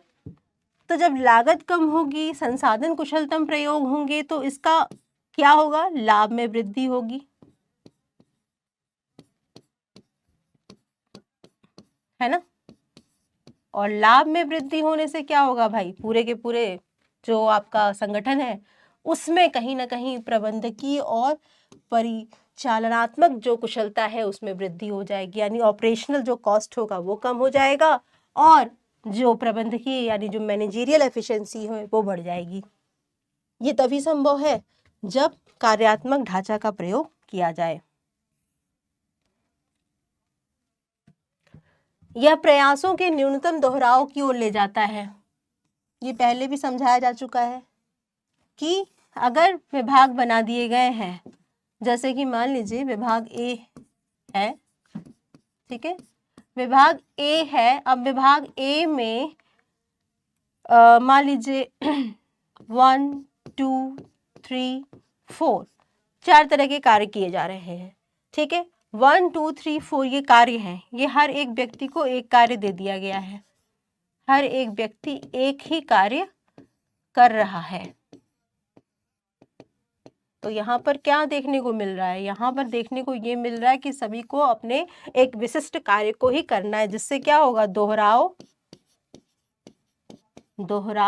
नहीं होगा, पुनरावृत्ति नहीं होगी। इससे क्या होगा, संसाधन जो है वो अपव्यय नहीं होंगे और लागत जो होगी वो कम हो जाएगी। ठीक है, लागत में कमी आ जाएगी। आसान और प्रभावी प्रशिक्षण, ये कैसे होगा, क्योंकि प्रशिक्षण केवल सीमित कौशल अथवा एक उचित ध्यान दिया जा सकता है। जैसे मान लीजिए कि उत्पादन विभाग बनाया हमने, ठीक है, इसमें क्या है, उत्पाद संबंधी क्रियाएं की जा रही हैं, ABCD, ये 4 व्यक्ति हैं, इनको अलग अलग कार्य दिया गया है उत्पादन संबंधी। ये सभी वही कार्य निरंतर आधार पर कर रहे हैं, यानी विशेषज्ञता के साथ कर रहे हैं। ठीक है, इससे क्या है, प्रशिक्षण की आवश्यकता नहीं होगी, है ना, क्योंकि वो कार्य बहुत अच्छे से संपन्न कर रहे हैं और उस कार्य में वो दक्ष हो गए हैं बार बार एक ही जैसे कार्य करने से। क्योंकि प्रशिक्षण केवल सीमित कौशल अथवा एक उचित ध्यान दिया जाता है। एक उचित ध्यान मतलब यहाँ पर सिर्फ क्या करना है, एक को एक बार प्रशिक्षण दे दिया हमने, एक बार कार्य को सिखा दिया, और एक कह सकते हैं कि हमें सीमित प्रशिक्षण की केवल आवश्यकता है, और वो भी एक बार, क्योंकि कार्यों का जो है ना दोहराव हो रहा है, कार्यों का एक जैसे कार्य ही किए जा रहे हैं, एक ही कार्य बार बार किया जा रहा है, तो इससे विशेषज्ञता आ जाती है और अत्यधिक प्रशिक्षण की आवश्यकता जो है वो कम हो जाती है। तो आसान है ये बहुत ही, और प्रभावी प्रशिक्षण यहाँ पर आसानी से दिया जा सकता है और अत्यधिक प्रशिक्षण की आवश्यकता भी नहीं है, तो ये भी इसका एक लाभ हो जाता है। विभिन्न कार्यों पर उचित ध्यान, क्योंकि हर एक कार्य अलग अलग तरह से बना दिए गए हैं, तो प्रत्येक कार्य पर अच्छा सा ध्यान दिया जा सकता है। कार्यात्मक ढांचे के अंतर्गत प्रत्येक कार्य पर उचित ध्यान दिया जा सकता है। जितने भी कार्य, जैसे उत्पादन में भी उत्पादन संबंधी कार्य जितने भी हैं वो एक ही विभाग के अंदर किए जा रहे हैं, तो कहीं ना कहीं पूरी तरह से उस विभाग में जितने भी कार्य हैं उस पर अच्छे से ध्यान दे करके उस कार्य को संपन्न किया जा सकता है। तो ये भी इसका एक लाभ होगा, विभिन्न कार्यों पर अत्यधिक ध्यान। कुछ हानियां भी हैं, कुछ डिसएडवांटेजेस भी हैं। संगठन के समग्र उद्देश्य को कम महत्व देना। अब ये कैसे होता है भाई, अगर मान लीजिए उत्पादन विभाग है, उत्पादन विभाग सिर्फ अपने उत्पादन संबंधी लक्ष्यों पर ज्यादा ध्यान देगा, उसको उतना मतलब नहीं रहेगा कि संगठन का जो उद्देश्य है वो क्या है। वो अपने उत्पादन संबंधी जो भी उसने 5% के उत्पादन में वृद्धि करनी है, अगर ये लक्ष्य निश्चित कर लिया है तो वो सारा का सारा ध्यान अपने उस लक्ष्य पर ही लगाएगा। उसे ज़्यादा से ज़्यादा संसाधन भी चाहिए, वो ज़्यादा से ज़्यादा बजट की भी डिमांड करेंगे प्रबंधक से। तो इस तरह से क्या होता है, कहीं ना कहीं वो समग्र उद्देश्यों को कम ध्यान देते हैं और अपने व्यक्तिगत विभागीय उद्देश्यों पर ज़्यादा फोकस करने लगते हैं। ये एक हानि है। कार्यात्मक ढांचा कार्यात्मक प्रमुख द्वारा अपनाए गए उद्देश्यों की तुलना में उद्यम के समग्र उद्देश्यों पर कम बल देते हैं। वे संगठनात्मक हित को प्राथमिकता देने में विफल होते हैं। यह संगठनात्मक हित की कीमत पर विभागीय हित को आगे ले जाते हैं कभी कभी, जो कि सही नहीं है। अपने विभाग संबंधी जो उद्देश्य या लक्ष्य जो बनाए गए हैं उस पर ये ज़्यादा ध्यान केंद्रित करने लगते हैं, तो ये इसकी एक हानि हो जाती है। समन्वय की समस्या भी देखने को मिलती है। कभी कभी क्या होता है, हम कहते तो हैं कि विभाग में आपस में तालमेल बैठाने की कोशिश करते हैं, लेकिन क्योंकि हर एक विभाग अपने उद्देश्यों पर ज़्यादा फोकस कर रहा होता है, तो कहीं ना कहीं क्या होता है, समन्वय विभागों के मध्य में समन्वय को लेकर परेशानी आती है, और तब ज़्यादा आती है जब संसाधनों का बंटवारा करने की समस्या आती है। ठीक है, चूंकि प्रत्येक विभाग अपने कार्य में विशिष्ट होता है, इसलिए वे दूसरे विभाग की प्राथमिकता को कम महत्व देता है। वो अपने विभाग में अपने विभाग से संबंधित कार्यों में विशिष्ट है, एक्सपर्ट है, तो वो दूसरे विभागों को प्राथमिकता नहीं देते हैं, प्रेफरेंस नहीं देते हैं। वो दूसरे विभागों के साथ उतना ज़्यादा कोऑर्डिनेशन कभी कभी नहीं बना पाते हैं, तो ये इनकी एक हानि हो जाती है।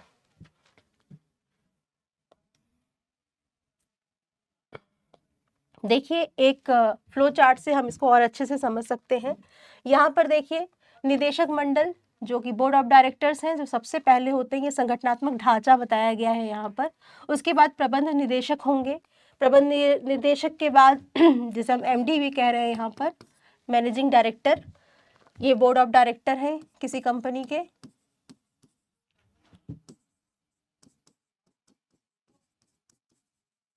ठीक है, यहाँ पर देखिए, यहाँ पर संगठनात्मक ढांचा बताया गया है, कार्यात्मक ढांचा बताया गया है।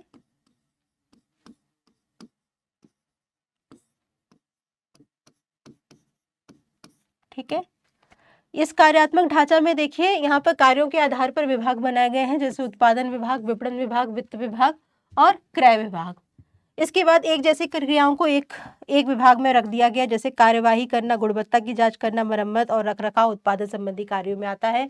विपणन में विपणन, विक्रय, ग्राहक सेवा और अनुसंधान, ये जो 4 तरह के कार्य बता दिए गए हैं। वित्त विभाग का कार्य होता है पूंजी ढांचा यानी कैपिटल स्ट्रक्चर और वित्तीय नियोजन, फाइनेंशियल प्लानिंग को देखना। क्रय विभाग का कार्य होता है कच्चे माल का क्रय करना, मशीनरी का क्रय करना और क्रय का रिकॉर्ड रखना। ये सभी एक जैसे से कार्य कर रहे हैं आपस में। तो इस तरह का जो स्ट्रक्चर बना करके आप कार्यात्मक ढांचे को बता सकते हैं। अब ये जो कार्यात्मक ढांचा है वो उपयुक्त कहाँ होगा, किस प्रकार के संगठन के लिए इस तरह के ढांचे को अपनाना सही माना जाएगा? तो देखो बेटा, कार्यात्मक ढांचा निम्न के लिए उपयुक्त माना जाता है, जहां कार्य अनुसार कार्य का विभाजन किया जाए, जहां पर हमें फंक्शनल स्पेशलाइजेशन की यानी कार्य विशिष्टीकरण की आवश्यकता हो, जहां कार्य कई प्रकार के हों और कार्यों को बांटा जा रहा हो, वहां पर कार्यात्मक ढांचे को अपनाया जा सकता है। प्रत्येक कार्य में विशिष्टता, जहाँ पे हमें हर एक कार्य में स्पेशलाइजेशन यानी परफेक्शन, बहुत ज़्यादा हमें विशिष्ट कार्य करवाने हैं या बहुत कार्यों को बहुत अच्छे तरीके से जहाँ करना हो, वहाँ पर हम ला सकते हैं कार्यात्मक ढांचे को। समान प्रकृति वाले कार्यों को समूहीकरण करने की आवश्यकता जहाँ पर हो, जहाँ पर कार्य बहुत ज़्यादा हैं और हमें कार्य की जो प्रकृति है वो भी अलग अलग हो, तो वहाँ पर समान प्रकृति वाले कार्यों का समूहीकरण करने की जहाँ आवश्यकता है, वहाँ पर कार्यात्मक ढांचे को अपनाया जा सकता है। एक उत्पाद या एक प्रकार के उत्पाद निर्माण करने वाली कंपनी की दशा में, जहाँ पर केवल एक उत्पाद, यानी मान लीजिए कि कपड़ा उद्योग है तो कपड़ा ही बना रहे हैं, तो कपड़े का क्रय विभाग, कपड़े से विक्रय विभाग, कपड़े का उत्पादन विभाग, ये सब अलग अलग बना सकते हैं। यानी जब यहाँ पर एक उत्पाद बनाए जा रहे हैं वहां पर कार्यात्मक ढांचा उपयुक्त होगा।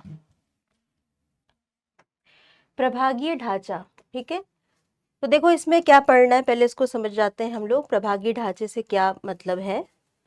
इसको डिविजनल स्ट्रक्चर भी कहा जाता है। ठीक है, जब संगठन का आकार बड़ा होता है, ठीक है, जब साइज बड़ी होती है और कोई संगठन कई प्रकार के उत्पादों का उत्पादन कर रहा होता है, ठीक है, यानी मल्टीपल प्रोडक्ट अगर कुछ प्रोड्यूस हो रहे हैं किसी संगठन में, तब वहां पर प्रभागीय ढांचा अपनाया जाता है। जैसे कि मान लीजिए कि एक संगठन है जिसमें कि वस्त्र का उत्पादन भी हो रहा है, सौंदर्य प्रसाधन का भी उत्पादन हो रहा है, ठीक है, कॉस्मेटिक्स का भी उत्पादन हो रहा है, कपड़ों का भी हो रहा है, और अगर हम देखें तो इसमें बहुत सारे जैसे फार्मा, मेडिकल यानी मेडिसिन का भी उत्पादन हो रहा है।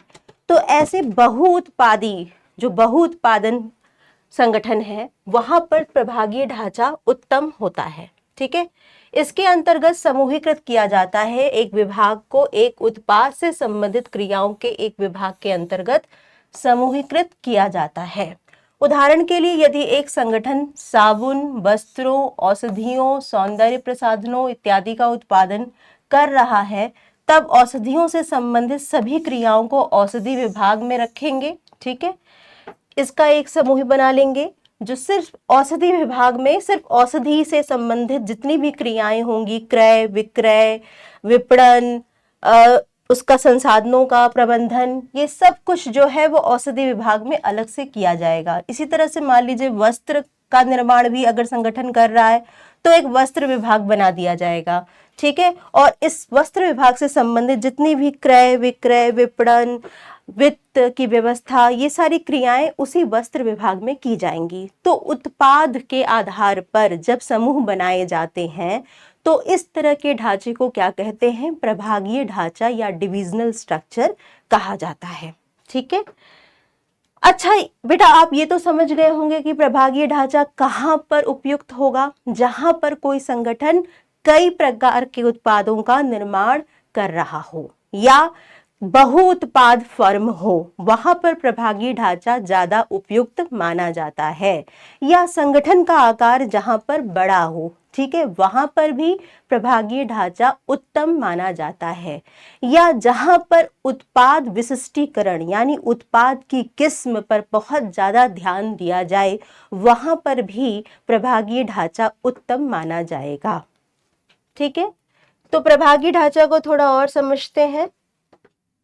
इसमें देखो बेटा, इसके क्या लाभ हैं। अगर कोई संगठन प्रभागीय ढांचा स्ट्रक्चर फॉलो करे, उसका पालन करे, तो उसको क्या लाभ होंगे। पहला है उत्पाद विशिष्टीकरण, मतलब उत्पाद जो है उसकी जो किस्म है या उत्पाद की जो क्वालिटी गुणवत्ता है वो अगर बहुत अच्छी बनानी है तो यहाँ पर क्या कर सकते हैं, प्रभागीय ढांचा अपना सकते हैं। एक ही प्रकार के उत्पाद से संबंधित सभी क्रियाओं को केवल एक विभाग के अंतर्गत समूहीकृत किया जा सकता है, जिससे क्रियाओं में एकीकरण आएगा। ठीक है, जैसे मान लीजिए वस्त्र विभाग बना दिया हमने, ठीक है, एक संगठन है जो कि कई प्रकार के उत्पाद बना रही है, वस्त्र बना रही है, और मान लीजिए कि वहां पर बन रहा है सौंदर्य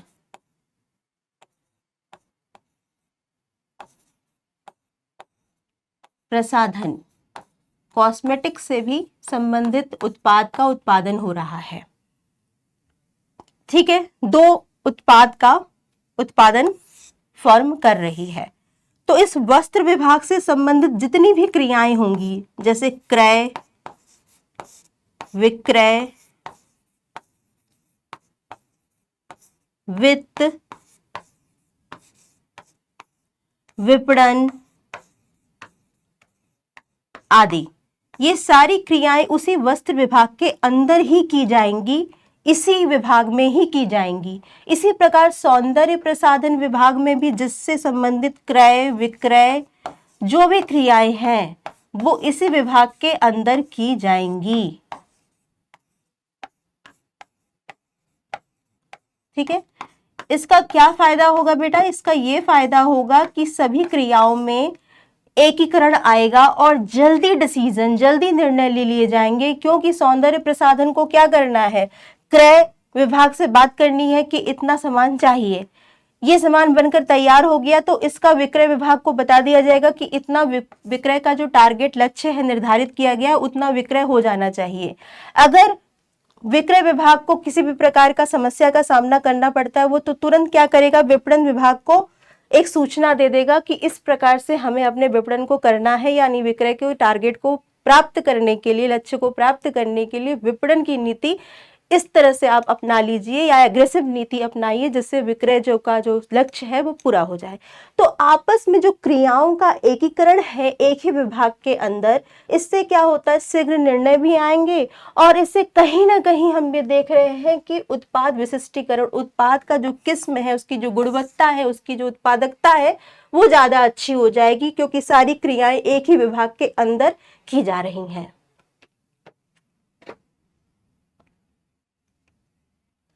देखिए, शीघ्र निर्णय लेना, बिल्कुल वही चीज, वही उदाहरण के माध्यम से आप समझा सकते हैं कि इसमें विभाग के अंदर क्रय, विक्रय, विपणन, वित्त, मानव संसाधन प्रबंधन, इस तरह की जितनी भी क्रियाएं हैं वो एक ही विभाग के अंदर की जा रही हैं।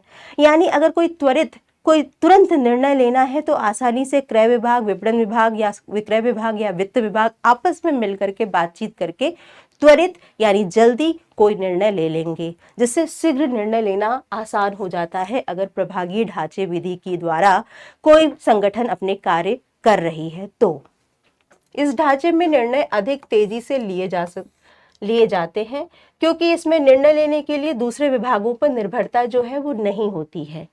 कॉस्मेटिक्स विभाग को वस्त्र विभाग से कोई मतलब नहीं होगा, क्योंकि उनके विभाग के अंदर ही क्रय, विक्रय, वित्त, विपणन सब क्रियाएं एक साथ की जा रही हैं। वो अपने विभाग के अंदर ही जितनी भी क्रियाएं हैं उसमें तालमेल बैठा करके शीघ्र निर्णय ले लेंगे।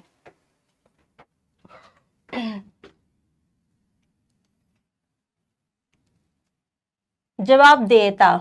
देखो बेटा, अगर मान लीजिए कोई संगठन है, एक संगठन है जिसमें 4 विभाग बनाए गए हैं उत्पाद के आधार पर, ए, बी, सी और डी, 4 तरह के उत्पाद बनाए जा रहे हैं इस संगठन में। ठीक है, संगठन का एक उद्देश्य, एक लक्ष्य निर्धारित किया गया।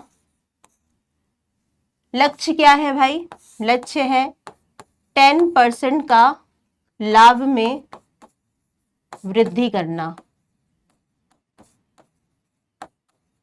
ठीक है, ये एक संगठन का एक उद्देश्य है, पूरे संगठन का उद्देश्य है, किसी एक विभाग का नहीं है। ठीक है, सभी विभागों के अपने अपने लक्ष्य होंगे, अपने अपने उत्पाद संबंधित लक्ष्य होंगे। जैसे ए विभाग का लक्ष्य है 10% की वृद्धि करना अपने विभाग में लाभ का, बी का भी यही लक्ष्य है, सी का भी 10% का लाभ में वृद्धि करना अपने विभाग से संबंधित, अपने उत्पाद से संबंधित, और डी का भी यही लक्ष्य रखा गया है। बेटा सबने अपने अपने लक्ष्यों को पूरा कर लिया टाइम पर, 1 साल के अंदर, लेकिन सी ने जो लक्ष्य रखा गया था 10% का विभाग का उत्पादन या विभाग का लाभ को बढ़ाने का लक्ष्य जो 10% था, वो केवल 8% ही प्राप्त कर सके, 2% प्राप्त नहीं कर सके। तो आप यहाँ पर देख रहे हैं कि कहीं ना कहीं संगठन अपने 10% के लक्ष्यों को पूरा करने में यहाँ पर कहीं ना कहीं फेल हो जाएगा, असफल हो जाएगा, और इसका जिम्मेदारी वो आसानी से किसी एक विभाग की कार्यप्रणाली या उनका लक्ष्य प्राप्त नहीं हो पाया जो सी है, आसानी से सी को यहाँ पर पता लगा सकता है कि किस विभाग की लापरवाही से लक्ष्य प्राप्त नहीं हुआ, सी विभाग की वजह से। तो जवाबदेहिता यानी ये पता लगाना आसान होता है प्रभागीय ढांचा में कि किस विभाग ने सही से कार्य नहीं किया है और किस विभाग की लापरवाही की वजह से संगठन अपने उद्देश्यों को प्राप्त नहीं कर सका है। अगर मान लीजिए यहाँ पर कहीं ना कहीं कार्यात्मक ढांचा अगर होता, फंक्शनल डिवीजन, फंक्शनल स्ट्रक्चर होता, तो उस केस में क्या होता? क्रय विभाग कहता कि नहीं नहीं हमने तो सही से क्रय किया था, लेकिन उत्पादन विभाग ने अच्छे से उत्पादन नहीं किया। इसी तरह उत्पादन विभाग क्रय विभाग पे डाल देगा कि हमने तो उत्पादन किया, लेकिन क्रय विभाग ने सही से कच्चा माल हमें क्रय करके नहीं दिया। तो कहीं ना कहीं संगठन अगर अपने लक्ष्यों को प्राप्त नहीं कर पाता है कार्यात्मक विभाग में, तो वहां पर एक दूसरे विभाग एक दूसरे को क्या करते हैं? ब्लेम करने लगते हैं। लेकिन यहाँ आसानी से जवाबदेहिता फिक्स की जा सकती है कि किस विभाग ने अपने उद्देश्य को प्राप्त नहीं किया, जिस वजह से संगठनात्मक उद्देश्य जो है वो प्राप्त नहीं हो सके। ठीक है, तो इस प्रकार के ढांचे में व्यक्तिगत विभागों के कार्य निष्पादन को आसानी से आंका जा सकता है और आप उद्देश्यों की गैर प्राप्ति के लिए विभाग को जवाबदेह कर सकते हैं। यहां पर जवाबदेही फिक्स करना आसान होता है। तीसरा इसका लाभ यह है कि लोच है, फ्लेक्सिबिलिटी पाई जाती है प्रभागीय ढांचे में। लोच का मतलब होता है आसानी से परिवर्तन को लागू कर देना संगठन में। यहाँ पर देखिए शीघ्र निर्णय से लोच आती है। कहीं ना कहीं हमने ये पाया था कि जो निर्णय है वो प्रभागीय ढांचा में बहुत आसानी से त्वरित लिए जा सकते हैं, क्योंकि उत्पाद विशेष से संबंधित निर्णय आसानी से उस उत्पाद में लागू किए जा सकते हैं। शीघ्र निर्णय की वजह से परिवर्तन कर पाना आसान होता है संगठन में। किसी एक उत्पाद या एक विभाग पर ही परिवर्तन का असर होगा, ठीक है, जिससे लोच आ सकती है, यानी परिवर्तन लाना आसान हो जाएगा। विस्तार और वृद्धि, बेटा अगर कोई नया उत्पाद, नई उत्पाद की कोई किस्म, कोई विस्तार करना है संगठन में, ठीक है, तो आसानी से किया जा सकता है बिना किसी अन्य विभाग को हस्तक्षेप किए बगैर ही। ठीक है, तो विद्यमान विभागों में हस्तक्षेप किए बिना नए विभागों को शामिल किया जा सकता है। नए उत्पाद नए विभाग के माध्यम से बनाए जा सकते हैं।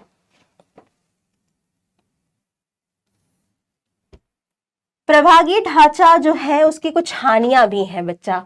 जैसे देखो, अधिक संसाधनों की आवश्यकता होती है, कहीं ना कहीं संसाधन अधिक लगते हैं, लागत जो होती है वो बढ़ जाती है। संसाधन अधिक क्यों लग रहे हैं? क्योंकि हर एक प्रभाग जो है उत्पाद के आधार पर बनाए गए हैं, है ना, और हर एक उत्पाद में फिर से सभी क्रियाएं की जा रही हैं, क्रय, विक्रय, विपणन, वित्त, मानव संसाधन प्रबंध, ये सारी जो क्रियाएं हैं वो लगातार हर विभाग में अलग अलग की जा रही हैं। यानी ए विभाग अगर है, बी विभाग है, सी विभाग है, तो ए में भी क्रय विक्रय वित्त विपणन होगा, बी में भी क्रय विक्रय वित्त विपणन होगा, सी में भी क्रय विक्रय वित्त विपणन होगा। तो कहीं ना कहीं दोहराव हो रहा है इन क्रियाओं का हर एक विभाग में, जिसकी वजह से संसाधन जो है वो ज्यादा से ज्यादा लगेंगे और बड़े पैमाने पर ये होता है। तो इसमें जो होता है क्या, संसाधनों की आवश्यकता जो होती है वो भी ज्यादा हो जाती है। प्रत्येक विभाग को सभी संसाधनों की आवश्यकता होगी, क्योंकि प्रत्येक विभाग एक स्वतंत्र इकाई के रूप में कार्यवाही करेगा। कहीं ना कहीं ये संसाधनों की आवश्यकता की वजह से क्या आता है, दूसरी हानि हो जाती है। ठीक है, इसको देखो, उत्पाद केंद्रित विभाग। बेटा मैंने आपको पहले भी समझाया है कि प्रभागीय ढांचा में उत्पाद के आधार पर विभाग बनते हैं और प्रत्येक उत्पाद यानी ए बी सी अगर 3 उत्पाद हैं, ठीक है, तो ये जो तीनों उत्पाद हैं वो क्या करेंगे, अपने अपने उत्पादन लक्ष्य या अपने अपने उत्पाद से संबंधित जो विभाग बनाए गए हैं उसके प्रति ही ज्यादा से ज्यादा केंद्रित हो जाएंगे। यानी अपने उत्पाद संबंधी लक्ष्यों के प्रति इनका रुझान ज्यादा होगा। ये संगठनात्मक जो मेन उद्देश्य होते हैं कहीं ना कहीं उनको ये भूल जाएंगे या उनकी अपेक्षा करने लगेंगे। ठीक है, तो यहां पर हम देख रहे हैं कि उत्पाद जो है, विभाग जो उत्पाद के आधार पर बने हैं ए बी सी, वो अपने अपने विभाग से संबंधित लक्ष्यों के प्रति आत्म केंद्रित हो जाते हैं, जो कि कहीं ना कहीं संगठनात्मक उद्देश्य के लिए कभी कभी अच्छा नहीं माना जाता है। प्रत्येक विभाग केवल अपने उत्पाद पर ध्यान केंद्रित करता है और वे स्वयं को एक संगठन का हिस्सा बनाए रखने में कभी कभी असफल हो जाता है। ठीक है, यहाँ पर ये फोकस रहेगा कि ए की गुणवत्ता बढ़े, ए का लाभ बढ़े, ए का सब कुछ, और कहीं ना कहीं बी उत्पाद क्या कर रहा है इस पर ए का ध्यान नहीं होगा। लेकिन बी भी अपने बारे में सिर्फ सोचेगा, सी के बारे में नहीं सोचेगा। तो कहीं ना कहीं अगर कोई भी विभाग सही से कार्य नहीं करता है तो उद्देश्य जो है संगठन के वो पूरे नहीं हो पाएंगे।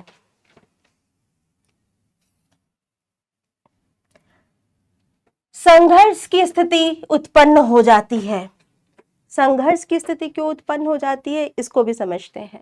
संसाधनों के बंटवारे में मतभेद के आधार पर कभी कभी जहां पर बहु उत्पाद विभाग होते हैं वहां पर कभी कभी उत्पादन से संबंधित जो विभाग है या जो उत्पाद विभाग है प्रभागीय ढांचे में, वो ये मानते हैं कि हमें संसाधन कम मिल रहा है या हमें बजट कम दिया गया है। वो आपस में मतभेद करने लगते हैं, जिससे संघर्ष की स्थिति जो होती है वो उत्पन्न हो जाती है संसाधनों के बंटवारे से संबंधित। लागत में वृद्धि, जैसा कि मैंने आपको पहले भी बताया कि प्रभागीय ढांचे में जो क्रय विक्रय विपणन वित्त ये सारी जो क्रियाएं हैं वो हर एक विभाग में अलग अलग की जा रही हैं, स्वतंत्र इकाई की तरह से ये कार्य कर रहे हैं, जिसकी वजह से क्या हो रहा है, लागत में वृद्धि आ जाती है। कॉस्ट जो होता है, संगठन का जो कॉस्ट होता है वो बढ़ जाता है। गतिविधियों में दोहराव के चलते यह लागत में बढ़ोतरी की ओर ले जाता है। प्रत्येक विभाग को समान कार्यों के लिए अलग अलग सेट प्रदान करना व्यय को बढ़ाता है।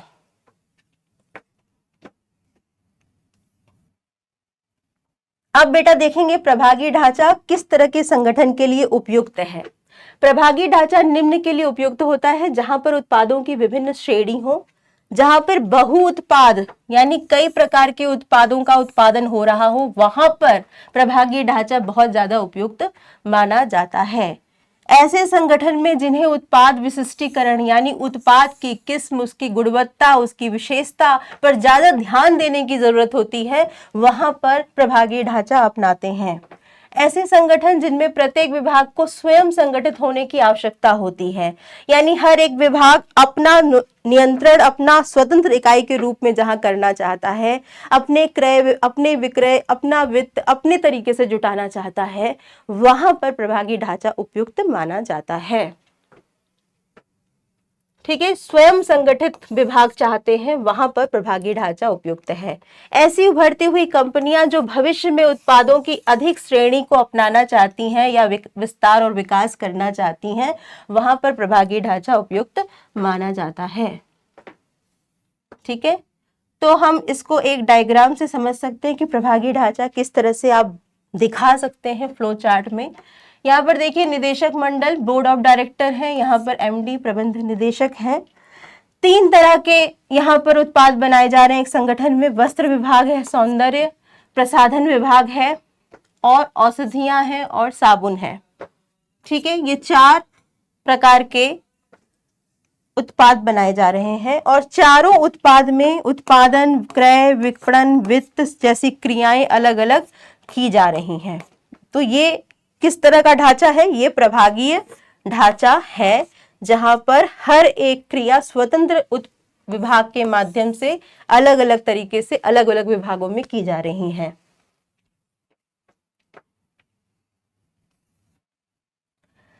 अब बेटा हम लोग जो कॉन्सेप्ट पढ़ने वाले हैं वो है अधिकार अंतरण अथवा प्रत्यायोजन, जिसे भारार्पण भी कहते हैं।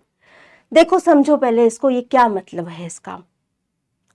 किसी भी संगठन में भारार्पण या प्रत्यायोजन अत्यंत आवश्यक होता है।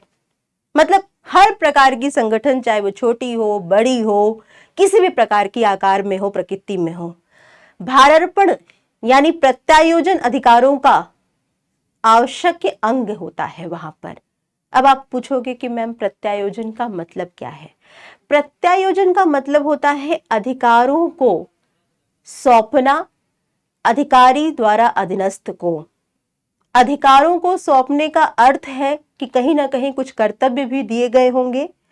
कर्तव्यों के साथ साथ अधिकारों को एक व्यक्ति से दूसरे व्यक्ति को सौंपना ही प्रत्यायोजन या भारार्पण या कह सकते हैं कि अधिकार अंतरण कहलाता है।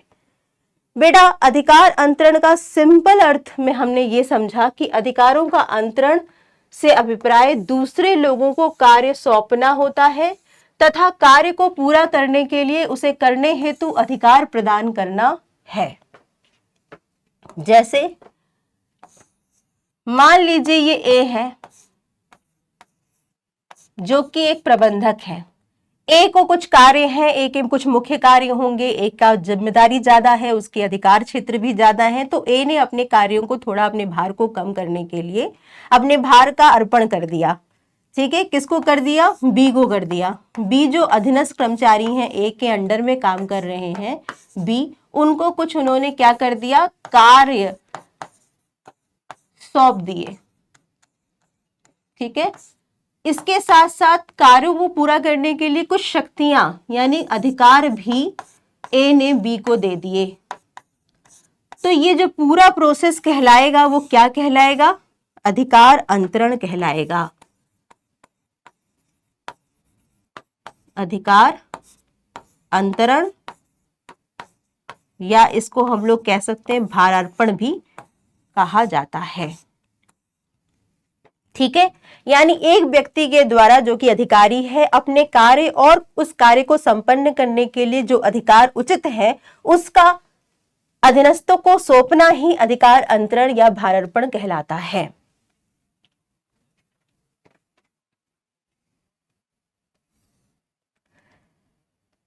अधिकार अंतरण के अर्थ को समझने के बाद कुछ परिभाषाएं को देख लेते हैं हम लोग जल्दी से। प्रोफेसर थियो हैमन ने क्या कहा है? उनके अनुसार अधिकार अंतरण का आशय केवल अधीनस्थों को निर्दिष्ट सीमाओं के अंतर्गत कार्य करने का अधिकार प्रदान किए जाने से है। यहाँ पर अधीनस्थों को एक अधिकार प्रदान किए जाते हैं ताकि वो अपने कार्यों को पूरा कर सके। लुइस एलन के अनुसार क्या है? अधिकार अंतरण एक ऐसी प्रक्रिया है जिसे अपनाकर प्रबंधक अपने कार्यों को इस प्रकार विभाजित करता है जिसे केवल वह स्वयं ही संगठन में अपनी विशिष्ट स्थिति के कारण प्रभावशाली ढंग से कर सकता है। बेटा हम सब जानते हैं कि संगठन में जो प्रबंधक है, जो मुख्य प्रबंधक है, उसके बहुत सारे मुख्य कार्य होते हैं। अगर वो छोटे मोटे कार्यों को भी सारा एक साथ अपने ऊपर लेकर के बैठ जाएगा तो वो अपने जो मुख्य कार्य हैं, जो कोर वर्क है, उस पर कंसंट्रेट नहीं कर पाएगा, ध्यान केंद्रित नहीं कर पाएगा।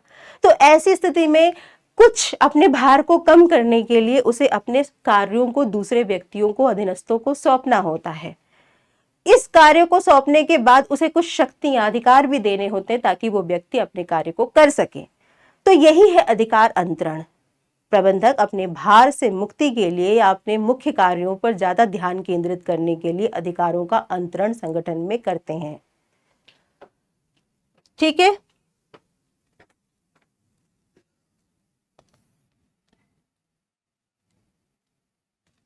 अधिकार अंतरण के तत्व क्या है, एलिमेंट क्या है, इनमें ध्यान दीजिएगा कि 3 तत्व मुख्यतः होते हैं। एक तो होता है अधिकार, दूसरा होता है उत्तरदायित्व और तीसरा होता है जवाबदेहिता। अधिकार क्या है पहले इसको समझते हैं। साधारण शब्दों में अधिकार से आशय किसी व्यक्ति को प्राप्त उस वैधानिक शक्ति से है जिसके आधार पर वो अपने व्यक्तियों को आदेश दे सकता है। बेटा अधिकार कुछ और नहीं बल्कि कार्य करने की शक्ति से है, ठीक है। यानी अगर आपके पास कुछ अधिकार होंगे तभी किसी कार्य को आप कर पाएंगे। आपके पास कह सकते हैं शक्ति है, पावर है, निर्णय लेने की शक्ति है, आप अपने कार्यों को करवा सकते हैं, उतनी आपकी शक्ति होनी चाहिए, इसी को कहते हैं अधिकार। तो अधिकार यहाँ पर मेन तत्व होता है और अधिकार को फ्रैंकलिन जी मूरे के शब्दों में हम इस प्रकार व्यक्त कर सकते हैं कि अधिकार से तात्पर्य निर्णय लेने से है एवं उस शक्ति से है जिसे जो निर्णयों का पालन करने को बाध्य करती है।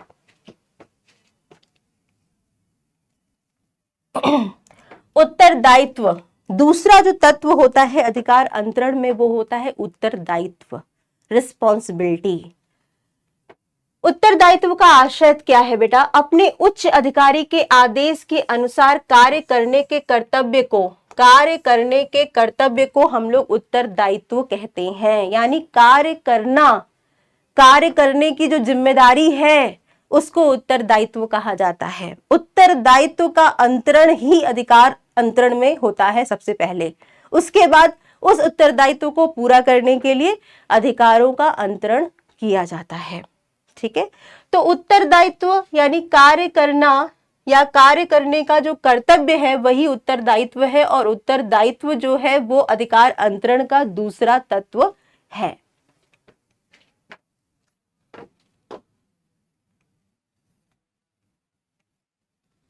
अब जो तीसरा तत्व आता है अधिकार अंतरण में वो है उत्तरदेयता यानी जवाबदेही।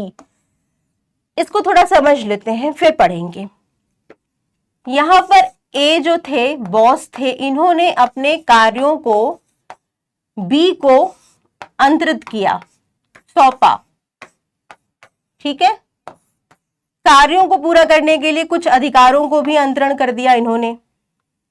बी ने कार्य पूरा नहीं किया, कार्य वो पूरा नहीं कर पाया, किसी वजह से वो बीमार पड़ गया था, इस वजह से बी ने कार्य पूरा नहीं कर पाया।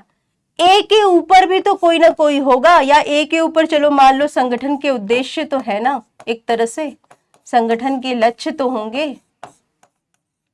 कहीं ना कहीं हम ये देख रहे हैं कि अगर ए ने अपने कार्य को बी को दिया था, उस कार्य को करने के लिए बी को कुछ अधिकार भी दे दिए थे, लेकिन बी बीमार पड़ गए थे, बी ने अपने दिए हुए कार्यों को टाइम पर पूरा नहीं किया, तो ऐसी कंडीशन में क्या यहाँ पर जवाबदेही ए की बनेगी कि नहीं बनेगी? जो कार्य पूरा नहीं हो पाया, जो ए का मुख्य कार्य था जिसमें से कुछ भाग बी को दे दिए गए थे, ए ने दे दिया था, अगर मान लीजिए यहाँ पर बी तो कार्य नहीं कर पाया, टाइम पर पूरा नहीं कर पाया, तो क्या ए ये कह सकता है कि बी की लापरवाही की वजह से कार्य नहीं हो पाया था? तो ए आराम से ये कह करके निकल सकता है ना? वो तो ये कह देगा कि भाई बी ने लापरवाही की, बी ने टाइम पर काम नहीं पूरा किया, इसमें मेरी क्या गलती है? नहीं बेटा, अधिकार अंतरण का जो ये तत्व है ना, उत्तरदेयता, जवाबदेही जिसे कहते हैं, बी का मुख्य कार्य वो था। बी अपने कार्य के प्रति जवाबदेह रहेगा अगर कार्य पूरा नहीं हो पाया, क्योंकि वो अधिकारों का अंतरण कर सकता है, कर्तव्यों का अंतरण कर सकता है, लेकिन उस कार्य के प्रति जो जवाबदेही है उसका अंतरण वो नहीं कर सकता है। बी जवाबदेह होगा, जरूर होगा, क्योंकि बी तो है अपने कार्य के प्रति जवाबदेह होगा, लेकिन ए जो संपूर्ण कार्य के लिए जवाबदेह होगा। अगर कार्य नहीं पूरा हुआ तो कहीं ना कहीं संगठन का जो लक्ष्य है वो पूरा नहीं हो पाएगा, और इस लक्ष्य की प्राप्ति में ए का भी उतना ही योगदान रहता है जितना कि बी का रहता है, तो ए जवाबदेही से मुकर नहीं सकता है।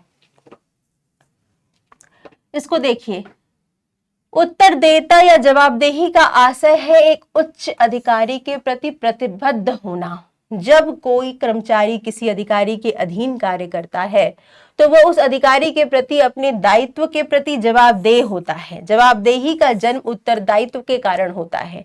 कोई व्यक्ति अपनी जवाबदेही किसी दूसरे व्यक्ति पर नहीं डाल सकता है। भाई एक के ऊपर भी कोई ना कोई होगा, कोई एमडी होगा, प्रबंध निदेशक होगा, बोर्ड ऑफ डायरेक्टर होगा, तो ए को वहां जवाब देना पड़ेगा। अगर कार्य ए का था और वो पूरा नहीं कर पाया तो उसने अपने कार्य को दूसरे व्यक्ति को सौंप सकता है, अधिकारों को सौंप सकता है, लेकिन जवाबदेही को नहीं सौंप सकता है। ए जवाबदेह रहेगा उस संपूर्ण कार्य के लिए। ठीक है, इसको जरूर समझिएगा कि उत्तरदाता को अंतरित नहीं किया जा सकता। अब अधिकार अंतरण अथवा भारार्पण का महत्व क्या है या इसके लाभ क्या है? देखो बेटा, प्रभावपूर्ण प्रबंध, अगर प्रबंध की कुशलता बढ़ानी है तो प्रबंध को अपने मुख्य कार्यों पर ज्यादा ध्यान केंद्रित करना है, तो फिर क्या करना पड़ेगा? अधिकार अंतरण करना पड़ेगा, यानी अपने कार्य के भार को अंतरित कर दे, अपने अधीनस्थों को सौंप दे। इससे क्या होगा कि प्रभावपूर्ण प्रबंध होगा। प्रबंध अपने मुख्य कार्यों पर ज्यादा ध्यान केंद्रित कर पाएंगे और अपने छोटे मोटे कार्यों को वो अधिकार अंतरण उनका कर पाएंगे। कर्मचारियों का विकास होगा। प्रबंधकीय कार्य लेने के लिए अगर उनके पास कुछ शक्ति आ जाएगी कर्मचारियों को भी अधिकार अंतरण के माध्यम से, तो इससे उनका विकास होगा। कर्मचारियों का अभिप्रेरणा शक्ति अगर मिलती है, अधिकार मिलता है, निर्णय लेने का जब पावर मिल जाता है तो कहीं ना कहीं क्या होता है? मोटिवेशन होता है, प्रेरणा आती है। लोग ज्यादा से ज्यादा और अच्छा कार्य करना चाहते हैं अगर उन्हें ये मिल जाता है कि हमें कोई निर्णय लेने का अधिकार मिल रहा है तो कर्मचारियों में अभिप्रेरणा आती है। संगठनात्मक वृद्धि में सुधार, अगर संगठन को वृद्धि करना है तो प्रभावी प्रबंध होना चाहिए। प्रभावी प्रबंध तब होता है जब अधिकार अंतरण होता है। तो कहीं ना कहीं अधिकार अंतरण के माध्यम से संगठन अपना विस्तार और विकास भी कर सकता है, क्योंकि प्रबंध अच्छा हो जाता है। प्रबंधकीय सोपान का आधार आपने देखा होगा कि स्केलर चेन, अथॉरिटी, रिस्पॉन्सिबिलिटी, अधिकार और उत्तरदायित्व की श्रृंखला होती कहीं ना कहीं। तो अधिकार अंतरण के माध्यम से ये पता चल जाता है कि कौन बॉस है और कौन सबऑर्डिनेट है, कौन अधीनस्थ है और कौन अधिकारी है। तो कहीं ना कहीं पद का जो क्रम है वो अधिकार अंतरण के माध्यम से आसानी से स्थापित किया जा सकता है। बढ़िया समन्वय, कहीं ना कहीं सभी के पास कार्य करने की शक्ति है, कर्मचारियों के पास भी कार्य करने की शक्ति है, तो कहीं ना कहीं प्रबंधक और कर्मचारियों के मध्य जो है वो एक सौहार्दपूर्ण वातावरण आता है। यदि कर्मचारियों को भी निर्णय लेने में एक भागीदार बनाया जाता है, उन्हें भी कार्य सौंपे जाते हैं, तो समन्वय जो होता है, तालमेल जो होता है वो अच्छा बन जाता है अधिकार अंतरण के माध्यम से।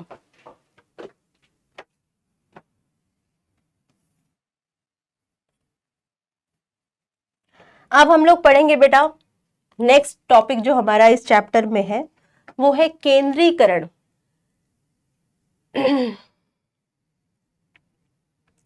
केंद्रीकरण ना होकर के यहाँ पे विकेंद्रीकरण होगा। विकेंद्रीकरण, इसका अर्थ और इसकी परिभाषाएं सबसे पहले जान लेते हैं कि विकेंद्रीकरण का मतलब क्या होता है और ये अधिकार अंतरण से किस प्रकार से भिन्न है। विकेंद्रीकरण को इंग्लिश में डिसेंट्रलाइजेशन कहते हैं। देखो इसको समझो।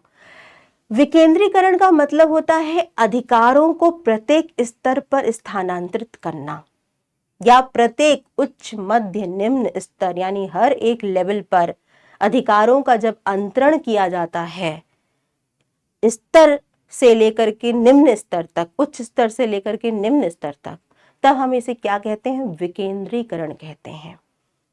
हेनरी फ्यूल के शब्दों में अधीनस्थों की भूमिका को बढ़ाने के लिए जो कदम उठाए जाते हैं वे सब विकेंद्रीकरण के अंतर्गत आते हैं। इसके विपरीत जो उसको कम करते हैं वो केंद्रीकरण में आते हैं। केंद्रीकरण का मतलब यहां पर यह होता है कि अगर पावर यानी शक्ति उच्च प्रबंध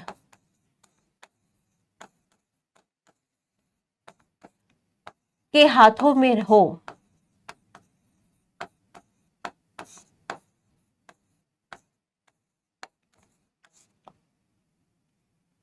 तो इसे क्या कहेंगे?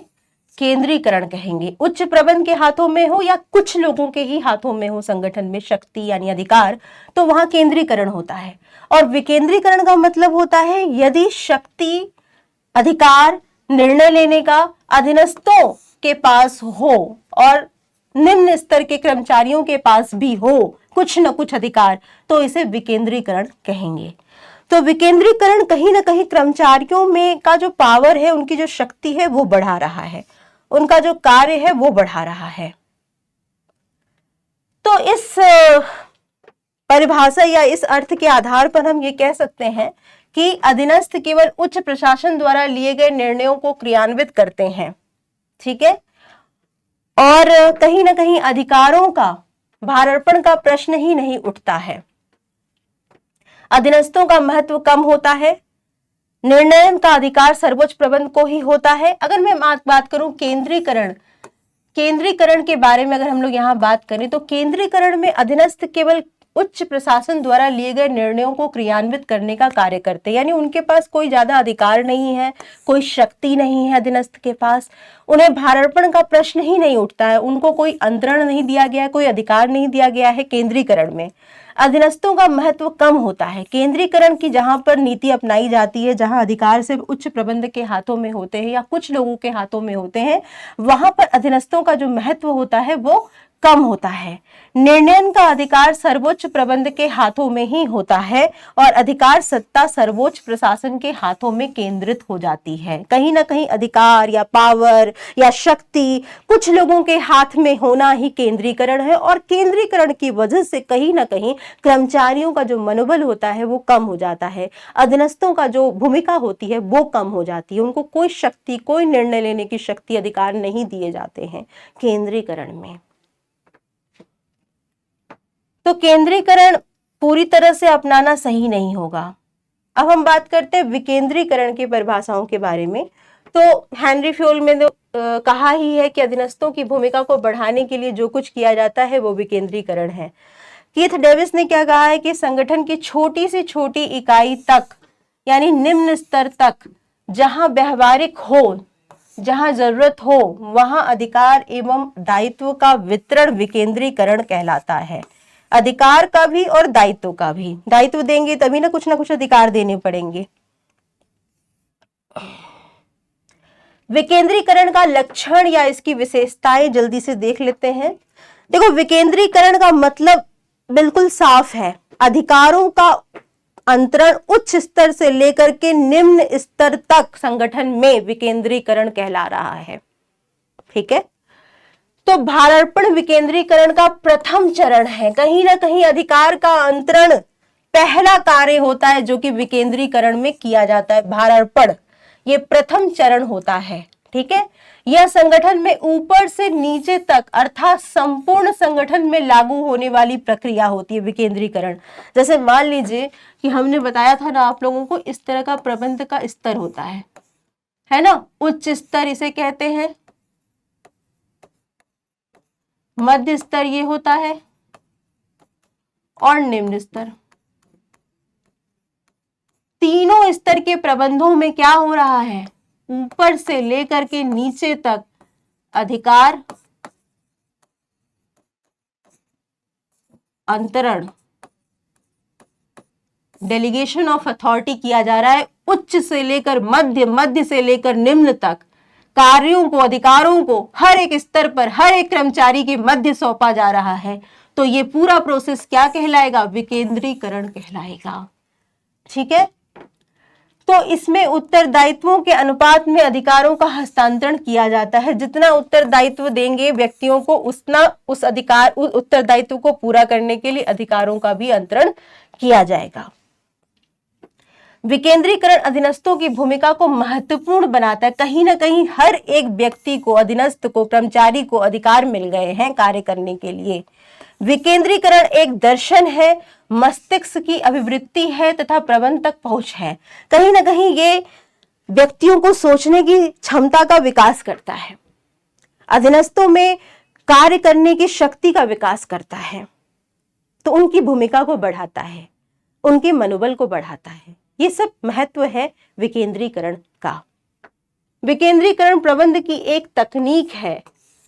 तकनीक के रूप में विकेंद्रीकरण संगठन की एक विधि है जो कि सत्ता का वितरण करती है। कहीं ना कहीं सत्ता यानी जो प्रभुत्व है, जो पावर है, वो सिर्फ कुछ लोगों के हाथों में ना हो, बल्कि इसका वितरण हो, डिस्ट्रीब्यूशन हो। इसी के लिए विकेंद्रीकरण अपनाया जाता है। निर्णय प्रक्रिया में अधीनस्थों को भी भागीदारी मिलती है विकेंद्रीकरण के माध्यम से। इन्हीं लक्षणों के आधार पर हम जल्दी से लाभ निकाल सकते हैं। और लाभ क्या है विकेंद्रीकरण के? अधीनस्थों की पहल क्षमता बढ़ाता है, डिसीजन मेकिंग पावर उनके अंदर डेवलप्ड हो जाती है। भविष्य के लिए प्रबंधक की प्रतिभा, कहीं ना कहीं अगर शक्ति मिल रही, अधिकार मिल रहे हैं निर्णय लेने के, तो अधीनस्थों में प्रबंधकीय क्षमता का विकास हो जाता है। अधिकार मिल गए निर्णय लेने के, तो फिर शीघ्र निर्णय ले पाएंगे अधीनस्थ भी, निम्न स्तर के प्रबंधक भी। उच्च स्तरीय प्रबंध के कार्यभार को कम करता है। कहीं ना कहीं विकेंद्रीकरण के माध्यम से जो प्रबंध उच्च स्तर पर कार्य कर रहे हैं, वो अपने भार को कम कर देते हैं, अपने भार को, अपने अधिकारों को, अपने उत्तरदायित्वों को दूसरे तक पहुंचा देते हैं, सौंप देते हैं। विकास में सहायक है। कहीं ना कहीं कर्मचारियों का विकास हो रहा है, तो कर्मचारियों के विकास से संगठन का विकास तो अपने आप होगा। श्रेष्ठ नियंत्रण, सभी के पास अधिकार है और सभी अपने अधिकारों को अपने तरीके से स्वतंत्र रूप से यूज कर रहे हैं, प्रयोग कर रहे हैं। तो कहीं ना कहीं हम देख रहे हैं कि वो अपना नियंत्रण खुद ही स्थापित कर रहे हैं। पहल और सृजनशीलता को बढ़ावा, कहीं ना कहीं हर एक व्यक्ति में निर्णय लेने की शक्ति का, विवेक का विकास हो रहा है, जिससे कि कहीं ना कहीं पहल, इनिशिएशन, सुझाव देने की क्षमता का भी विकास हो रहा है। और सृजनशीलता यानी नया सोच रहे हैं वो। समूह कार्य में सुधार, सब मिलकर कार्य कर रहे हैं, क्योंकि सभी संगठन में अपने एक भूमिका को, सभी व्यक्तियों की, सभी अधीनस्थों की संगठन में एक भूमिका जो है विकेंद्रीकरण के माध्यम से बन जा रही है। तो जिस तरह से समूह कार्य में सुधार हो रहा है, सब मिलकर कार्य करेंगे। तो बेटा आपने यहाँ पर ये चीजें देखी कि हमने क्या क्या चीजें कवर की इस पूरे चैप्टर में, इस पूरे अध्याय में। संगठन जो कि बहुत ही महत्वपूर्ण अध्याय है। संगठन को समझने के लिए सबसे पहले मैं आपको ये बता दूं कि संगठन कहते किसको है। अगर संगठन की हम बात करें तो संगठन प्रबंध का कार्य है ना। ये प्रबंध का कार्य है। कौन सा कार्य है भाई? दूसरा कार्य है। ठीक है। संगठन में करते क्या है?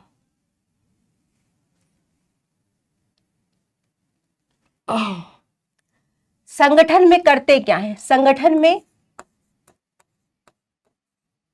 जो जो कार्य करते हैं उनको हम लोग पहले कुछ भागों में बांट देते हैं। सबसे पहले तो क्या करते हैं?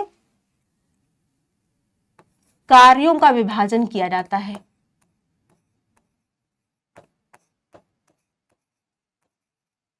मोटा मोटा इसको समझ लो ताकि याद करने में आसान हो। ठीक है। कार्यों का विभाजन करने के बाद क्या करेंगे?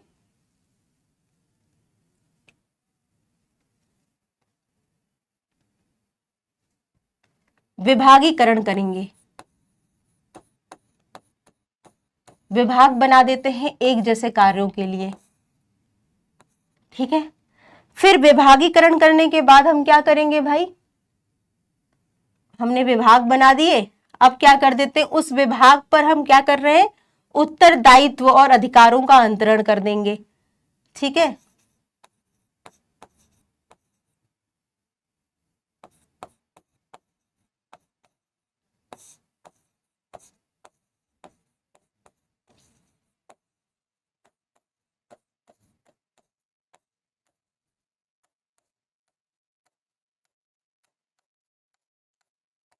ये सिर्फ संगठन को समझा रही, इसकी प्रक्रिया नहीं बता रही हूं मैं आपको। संगठन में कैसे आप समझोगे इसको, इन कुछ पॉइंट्स को याद रख लेना।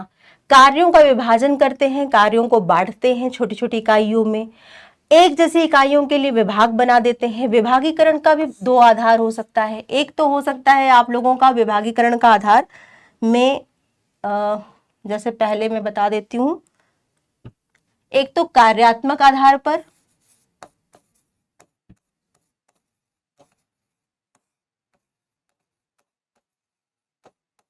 और दूसरा प्रभागी आधार पर।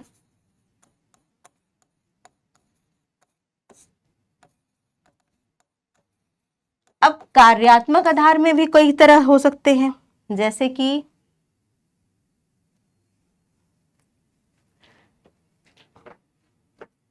कार्यात्मक आधार में ये देखो, उत्पादन, वित्त, विपणन, विक्रय, क्रय, ये सब क्या है? क्रियाओं के आधार पर, कार्यों के आधार पर, ठीक है, विभागीकरण किया। प्रभागीय अगर आधार की हम बात करें तो उत्पाद के आधार पर,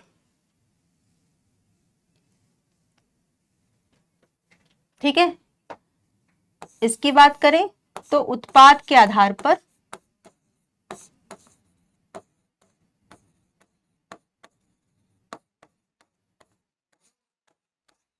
ठीक है, विभाग बनाए जाते हैं। अब उत्तरदायित्व व अधिकारों का अंतरण किया जाता है संगठन क्रिया में या संगठन कार्य में, ठीक है। इसके बाद जितने भी संसाधन होते हैं, संसाधनों का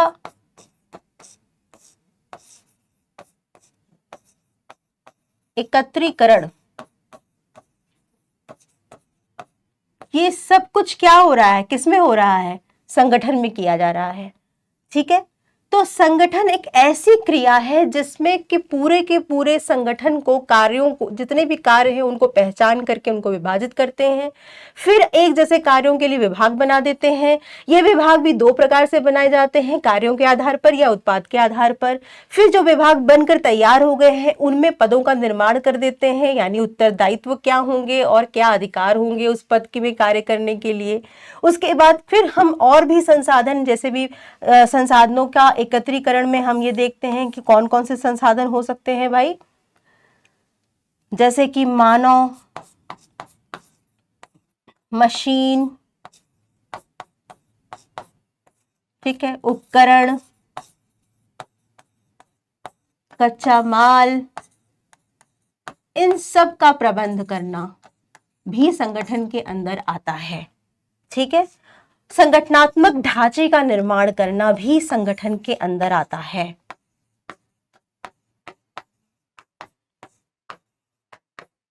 तो ये सारी चीजें मिल करके क्या बना रही हैं? संगठन बना रही हैं। तो इस पूरे अध्याय में हमने ये देखा कि संगठन जो कि प्रबंध का इतना महत्वपूर्ण कार्य है, उसमें संगठनात्मक कार्य किस तरह से किए जाते हैं। कार्यों को बांटा जाता है, विभाग बनाए जाते हैं, उन विभागों में उत्तरदायित्व और अधिकार का फिक्सेशन किया जाता है, सौंपा जाता है। फिर जाकर के जितने भी जैसे कह सकते हैं अधिकार का अंतरण करते हैं, अधिकारों को बांटते हैं, उत्तरदायित्वों को बांटते हैं, जवाबदेही का फिक्सेशन होता है। ये सारी विकेंद्रीकरण होता है प्रबंध के हर स्तर पर। अगर अधिकारों का अंतरण कर दिया जाए तो इसे विकेंद्रीकरण कहते हैं।